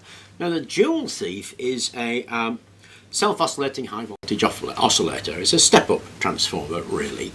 And I particularly noticed that when I had a look at the two circuits side by side. So have a look at this. okay, so the Jewel Thief is literally Striking, isn't it? Looks very similar to the Bedini motor. Striking, isn't it? So this guy might be actually promoting the Bedini motor. So this guy, remember, this guy covers up the Hutchinson effect. Now, in the Jewel Thief, the two coils are wired to each other. And in the SSG, one coil is unwired from the other and acts as a trigger coil. Now, the Jewel Thief switches itself. The SSG is switched by an approaching magnet. So, in theory, all we need to do is decouple those coils at that point, move it to the negative, approach that with a magnet, and it should respond in the same way. That is, light up the LED. So let's have a look at that. So here's a jumble of wires that is all that circuit held together with crocodile clips.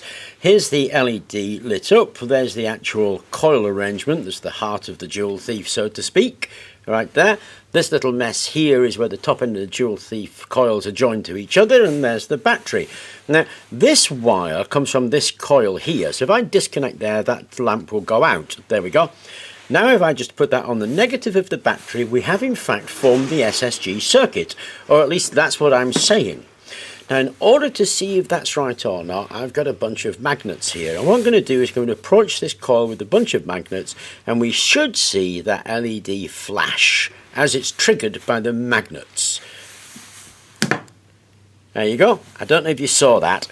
So let's try that again, but I'm going to turn out the lights so we see the flash better.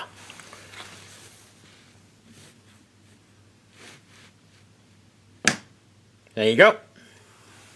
Well, that seemed to work. Now, if what I'm saying is right, that is, it's all down to this thing here, this bifilar coil, where one is being triggered by the other to create a collapse, where the collapsing field creates a high voltage spike on the other coil, and that high voltage transformation is what's doing all that work. Now, if that's right, anything should be able to do that as long as it can switch. So what I've got here is a little micro switch, and I've attached the micro switch in line with one of the coils, and the other coil is directly attached to that LED. If I flick that micro switch, see the LED lighting. Again, I'm going to turn the light out so you see that better.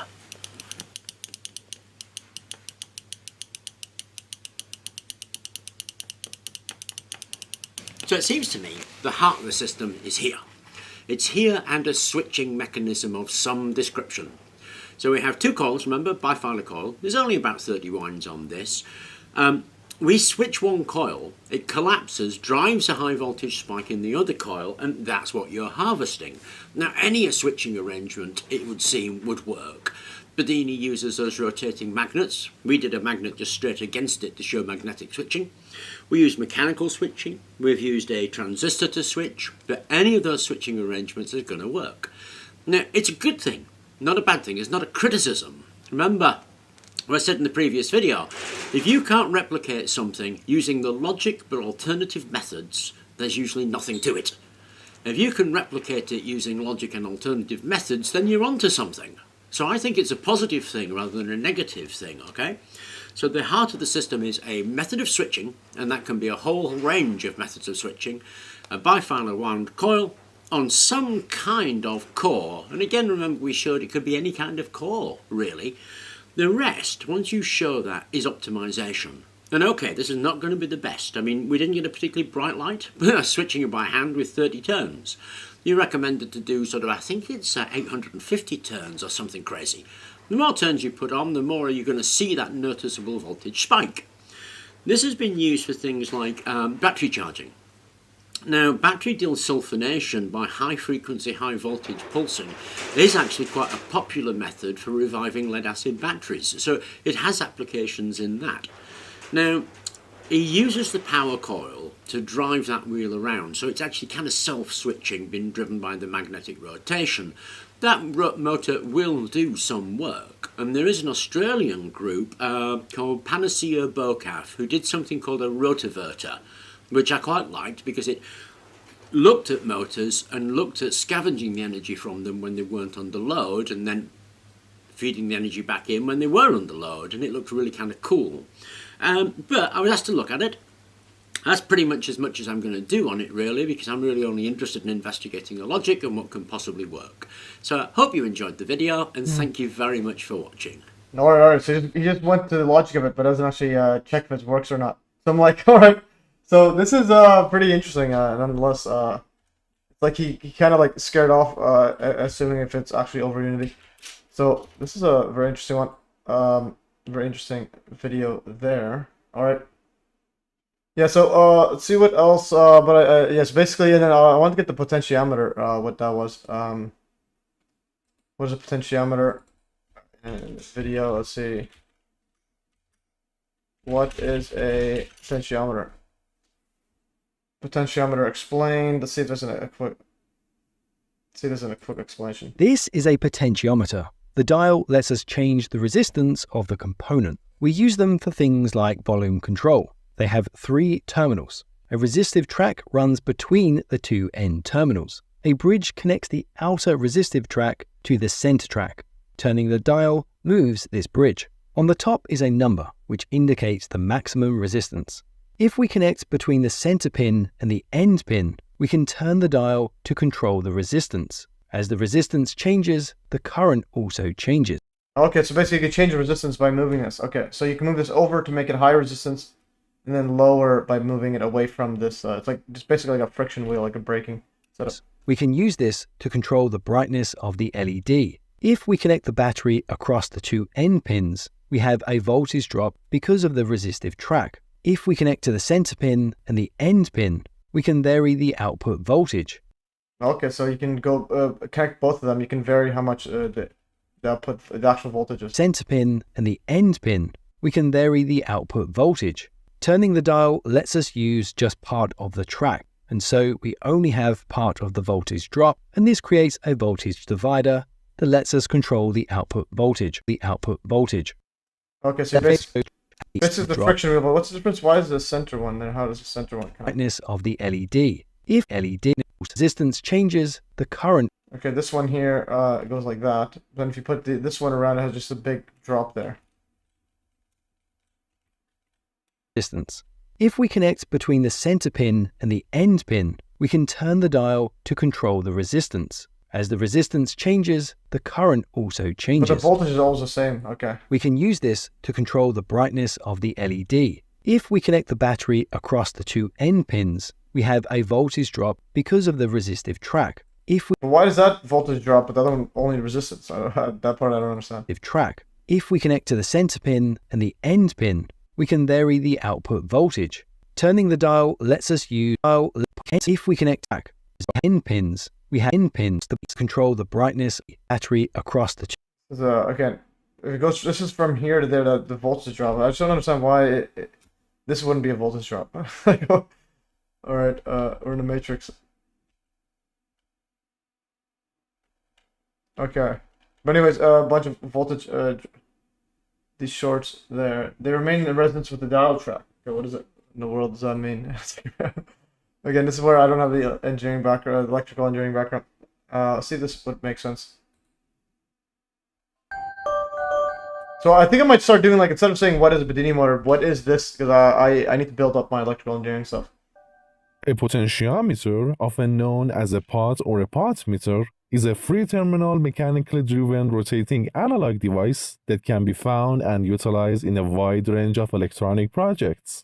By watching this video, you will learn the working principles of a potentiometer and how it is used in the most common electrical circuits. Okay, let's get started. A potentiometer is a manually adjustable variable resistor, and it is so useful when it compares to a fixed resistor. Why, you may ask? Okay, so basically a variable resistor. Yes. Imagine we have a 100 ohm fixed resistor. If for any reason we decide to change the resistance, for example to 200 ohms, we have to change the resistor itself. We need to get a new value resistor, and that's where a potentiometer comes in useful. Here you can easily change the resistance value just by turning the knob on top of the potentiometer. Let's have a look at the different parts of a potentiometer. First, it is better to remove the potentiometer cover to see the inner structure as well. A potentiometer has 3 terminals or connection points, among 2 are fixed and 1 is variable. The 2 fixed outer terminals are connected to both ends of the resistive element, form into an arc of a circle responsible for establishing an electrical resistance. You should note that the maximum resistance of a potentiometer is placed inside the semicircular pattern. The variable middle terminal is connected to a sliding contact, often referred to as a wiper, attached with a rotary knob. It means whenever we turn the knob, the wiper will run across the resistive element, results in making good electrical contact. Now let's find out how a potentiometer works. To do this, we use one of the most beloved industrial tools, the multimeter. Imagine our potentiometer has a resistance of 10 kiloohms. So, if we hook up the 2 outer terminals to the multimeter, it shows the maximum resistance of the potentiometer, that is 10 kiloohms.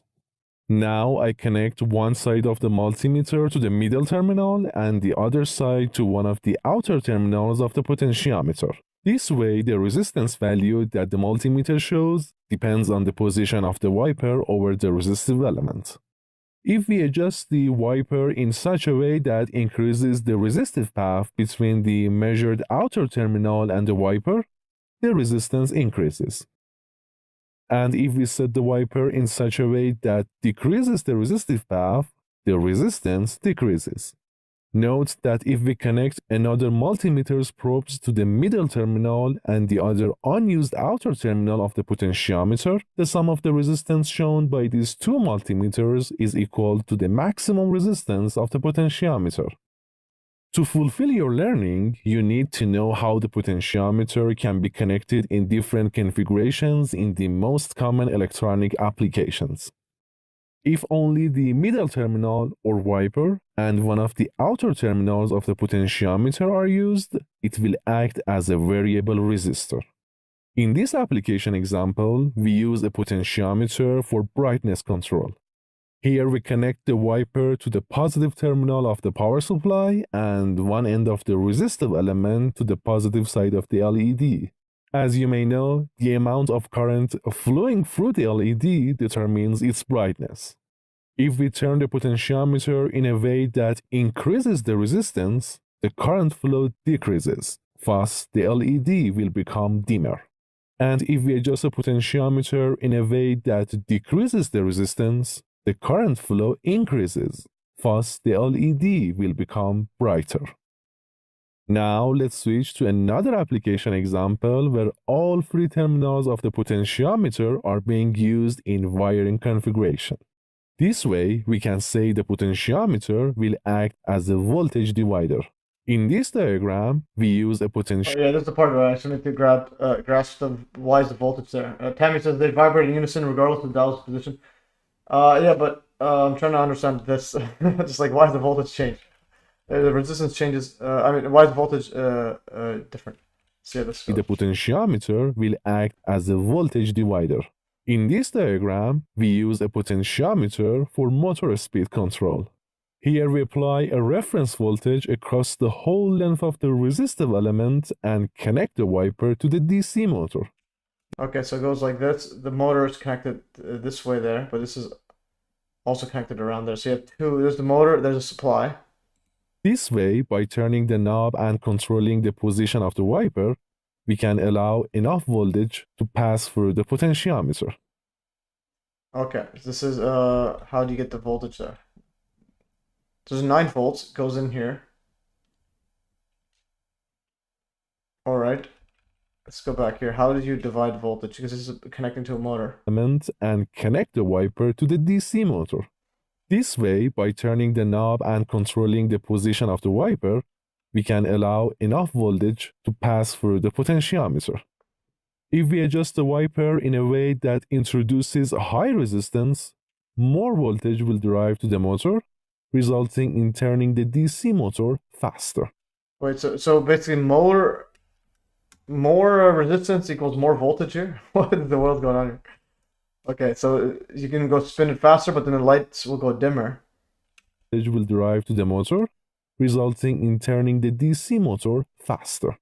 And if we set the wiper in such a way that introduces the low resistance, less voltage will apply to the motor, causing the DC motor to turn slower. That's all we have for you today. Okay, so I've absolutely no idea. Okay, so explain how it can be used as a voltage divider.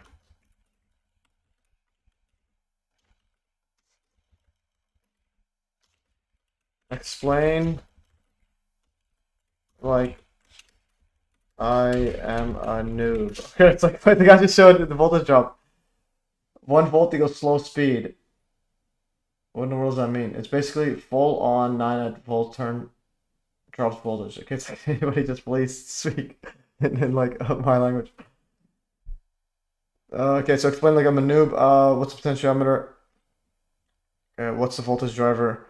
3 pins. It's a variable speed regular resistor. Yeah, I know, but why is the voltage? Explain the voltage. The resistance strip inside has a total resistance 10 ohms, 10 kilo ohms, or 10,000 ohms. When you turn the knob, the wiper moves along the strip, splitting the 2 parts resistance. Part A, B, wider. Yeah. The voltage at pin 2, the wiper, depends on where the wiper is parked.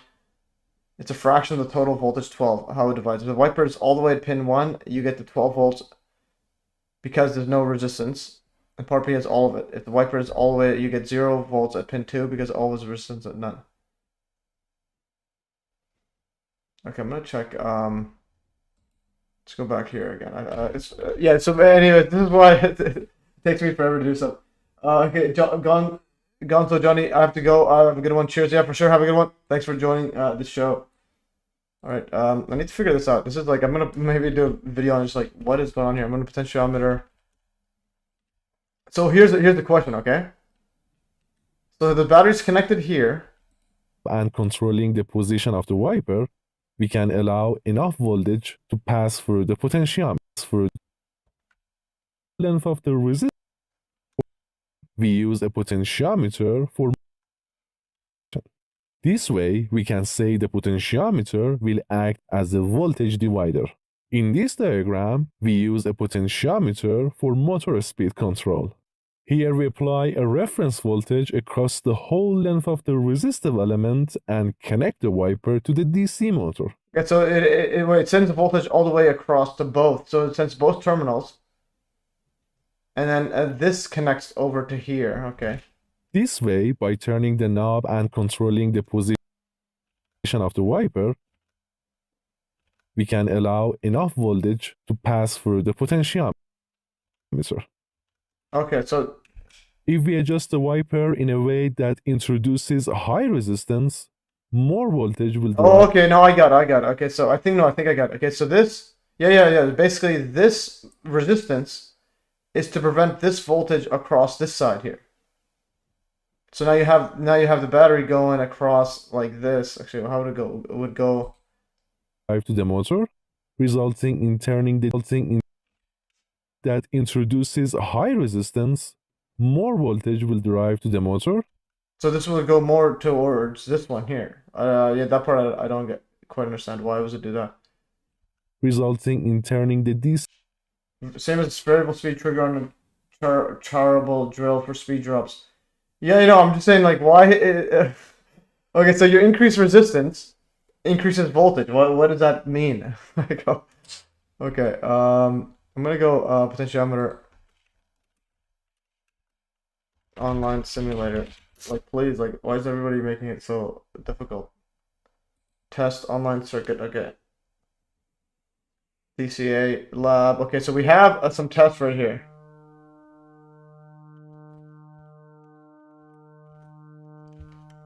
Okay, so that's a potentiometer. How do I zoom in?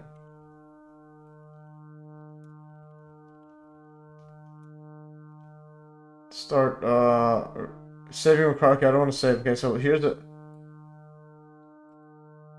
potentiometer. Like, what in the world's going on here? Why is it so tiny?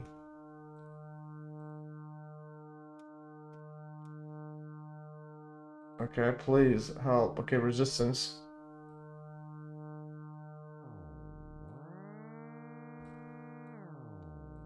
Okay, there's a turn it. Okay, there's a volt goes in the center there. How do I move it somewhere else? Oh, you can connect somewhere else. Alright. This is actually... Alright, so anybody electrical engineers do this. This is pretty wild stuff. Let's see if there's a better one. This one's hard to like see. Leave. Circuit simulation for... Okay, let's see if this one works better. Okay, this is a simulation speed, voltage drop, induction, resistance. Okay. Simulation for this. Anyway, guys, we have 10 minutes left. I think I might just do this for potentiometer. I need to grasp it. Again, this is why it takes me forever to do like an experiment or anything. So I have to go deep into it to like grasp it like intuitively, because like I still do not understand this part right here. So you have this right here connects over to here. So let's say if you didn't have it connected, it'll just be straight to here. You just have the full thingy. So why would this have it more friction, increase the spin? All right, so that is again, I'm like baffled. Let's see some more Bedini motors.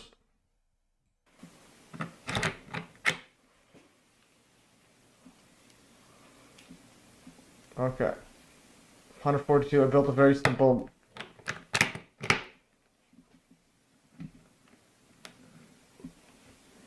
Okay, this reaches speed of 8,000.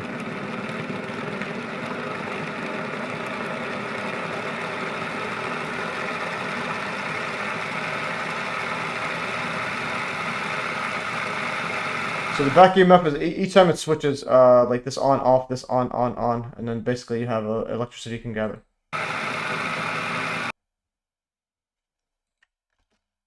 Tops is what put this 9 volts is full open, no resistance. Again, tops is what put in this case. Again, please like speak to me in English. I am illiterate, semi-illiterate with electronics, with electric circuits and so on. Okay. And I think James says he made the Bedini one. I think he says he actually made one. Bedini. He says, have you built it? No. He says, I purchased a pre-built Bedini self-oscillating. I'm really interested in the gas from the water. Apparently the results are quite outstanding. Okay, so that's a good thing. Okay, let's see if we can get something out of this. Bedini. Circuit pre-built. Like, please, somebody just build me a Bedini circuit. Yeah, so Bedini circuit. That's another part. It's like somebody sells something we can buy. Whoops. Pre-built. Okay, so Bedini motor. Okay, so we gotta get it from somebody. Amazon does not have it. Please sell on Amazon, guys. It's the fastest way.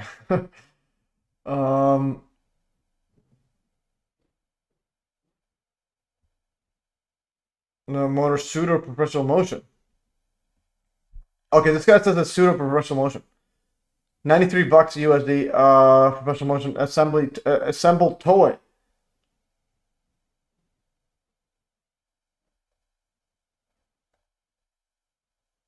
Okay, perpetual.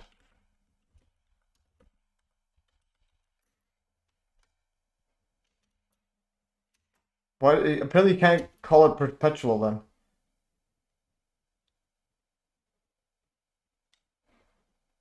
Okay, I may want to add the cart. Okay, so I do want to buy this. This is $93. You got somebody donate? I'll buy this. Old man built links on his website, sell these items.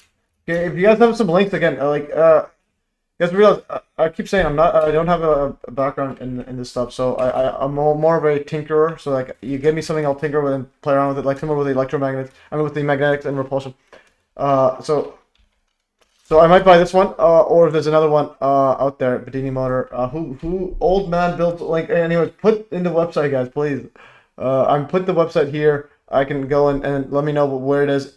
So again, a lot of these stuff. If you think it's free energy, like find someone that actually built them. I can do the testing. Like I'm good at validating if something's real or not. Building stuff from scratch is not what I am known for. .ca.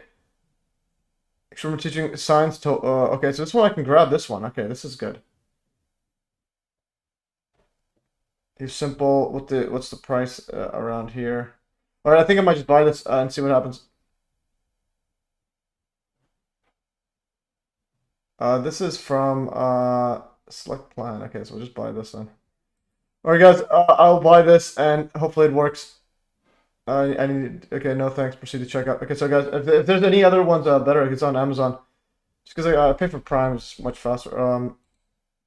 Okay, use this method. Okay, so anyways, we're buying this 85. How did it get cheaper somehow? Price discount. I got a discount somehow. So anyways, so we bought this Bedini motor and see what happens. All right, guys, please donate. I just paid 85 bucks. And again, it's gonna arrive in a month or so, like 2 weeks.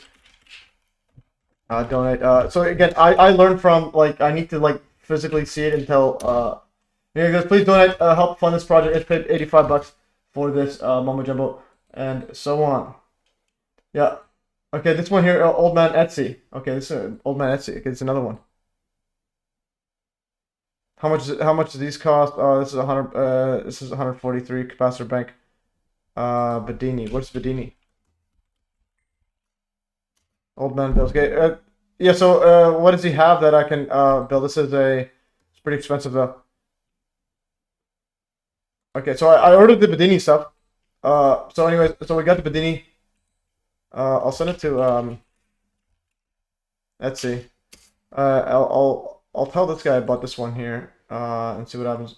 And basically, from there I can like work around and see if this is real deal or if it's not completely exact to the thing. I'll tell this guy here. All right. All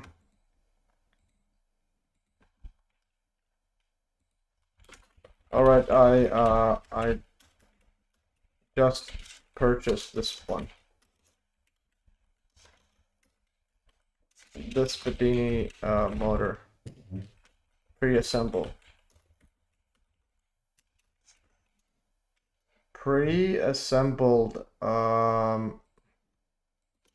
Alright, so we are good. And apparently he also says, so that same guy, he says that John Bedini actually transmuted gold when baking around, when baking ground up rocks, transistors at specific frequencies.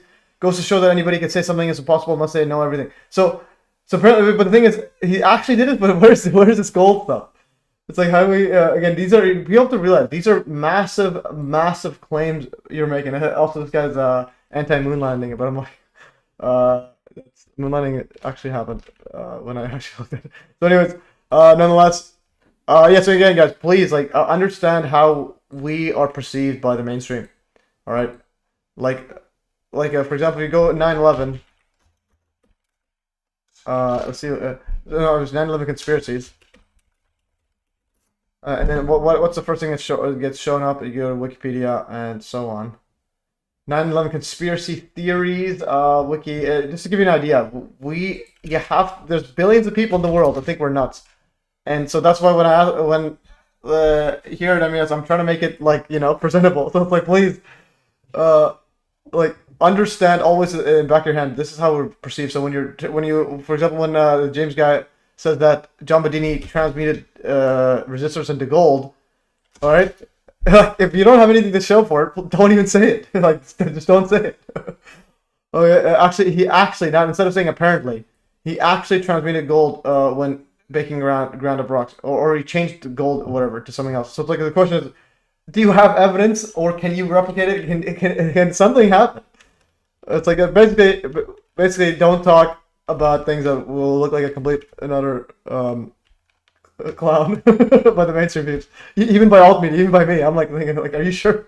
Are you sure you did that? Again, but nonetheless, it could be possible. Crypto alchemist has similar results with his old school chemistry. Billions of people also took a jab that is designed to kill. No, I understand, but I'm trying to say those billions of people will think you're insane if you're saying anything against the mainstream. All right, so they still think we're insane for not taking the facts. It's like I'm trying to tell you,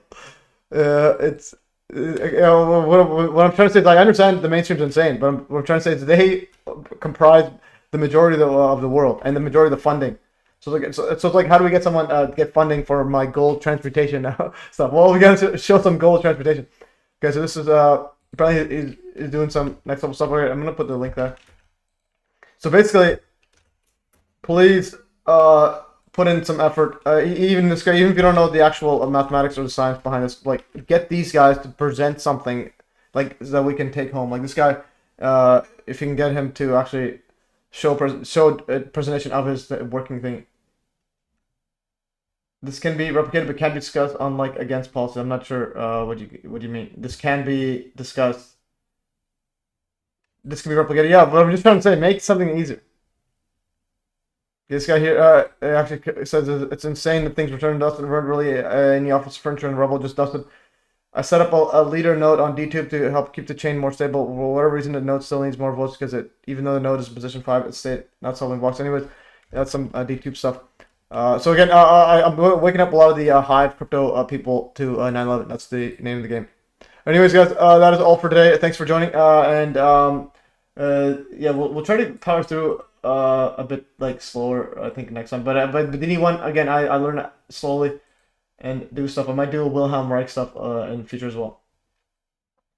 Yes, I think we're crazy, uneducated, brainwashed. Yeah, but the thing is, they still, again, all the money, all the stuff.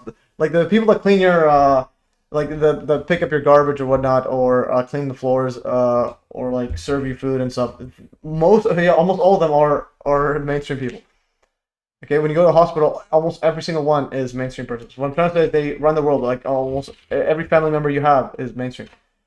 So basically, and the thing is, they believe the mainstream people because they seem so professional. So for example, if you go to a 9/11 conspiracy website. Actually no. This is why people, when they don't believe the mainstream, they believe the alternative, like control opposition, like AE 9/11 truth. Like just compare how professional these guys are. So it's like these guys copy a mainstream outlook. Like look how professional the website is and all that. Like this is professional AF, even though they're all complete and utter liars, and so on. So it's like what I'm trying to say is be professional. These guys. That's why people believe these Richard Gage psychopath. And then if you compare it to like other sites, let's say just to give an example, Mark Holland or Judy Wood blog, Dr. Judy, her old website, Dr. Judy Wood. So it's like who are you gonna believe? This person here with the professional looking website, or this one is at least is better now. But if you go to the old site, this is what Judy Wood had before. So it's like this is the old site is like all over the place, and it's like the text is tiny. It's like hard to read. And so, but like this is infinite truth there, and so on. So it's like, oh, she's Cybele Edmonds. Interesting. She's sharing this before. Cybele Edmonds, I think, is also a spook probably. Anyway, so compare that with this website. It's a professional that has a newsletter and everything, and they keep working nonstop. And they have like a professional level, like great videos and all this, like trailers and all that, and books, and they got stuff they sell. My goodness, they're grifting nonstop. 9/11 24/7 365. Unbelievable. All right, let's go. I'm gonna share this. Grifton extraordinaire. Now. All right. So again, these guys are another level. So basically, like put in your effort.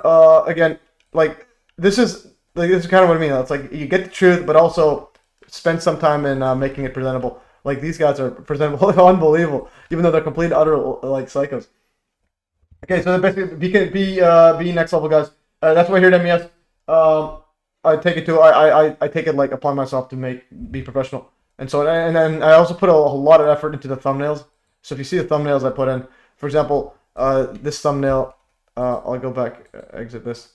So this thumbnail right here took me like an hour to make. This is a professional thumbnail. You're not gonna get this better on this. It has everyone front and center, all these like clowns, and telling them. So then anyone would say when they search 9/11, if they come across this image and be like, all right, you got me.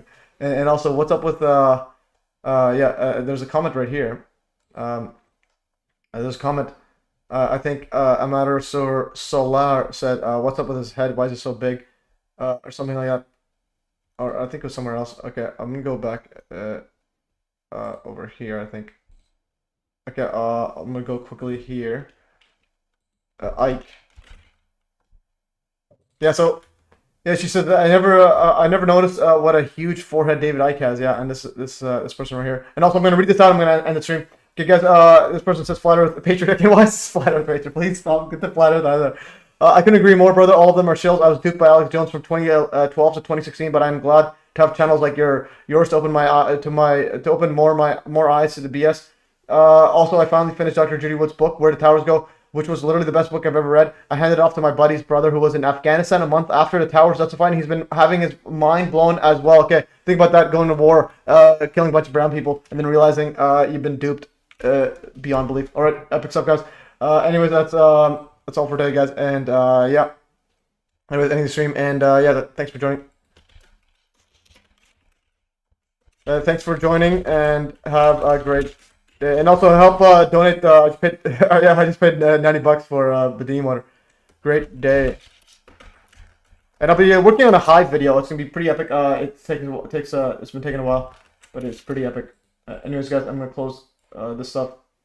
Where do you make these thumbnails and presentations? Oh yeah, GIMP. Use GIMP. GIMP is free. I've been using it forever. Whoops. Please use GIMP. GIMP is free. Just download it. It's free. You can use it on Macs. Yeah, this one's the best one. The best open source free one. Don't need to pay anything, and you can use it PC, Mac, anything. Again, epic stuff. And then if you didn't know, just ask YouTube how to do anything if you don't know, and it'll just tell you. Okay, anyways, guys, they're assisted by agents to help cause darkness. Yeah, that's another part. They're assisted by that, but the thing is, they're assisted by darkness. It's like we're on the side of truth, okay? So it's like, don't worry, just do stuff, but put in the effort. It will be done. All right, guys. Yeah, thanks for having. Yeah, for sure. Thanks for joining the show. Anyways, guys, ending the stream and 3, 2, and have a great day, guys. Ending the stream in 3, 2, 1, and I'm gonna put the link here for the GIMP. GIMP right here. Okay, there's GIMP. Yeah, use that. Anyways, guys, ending the stream again. Back in this 3, 2, 1, end stream. And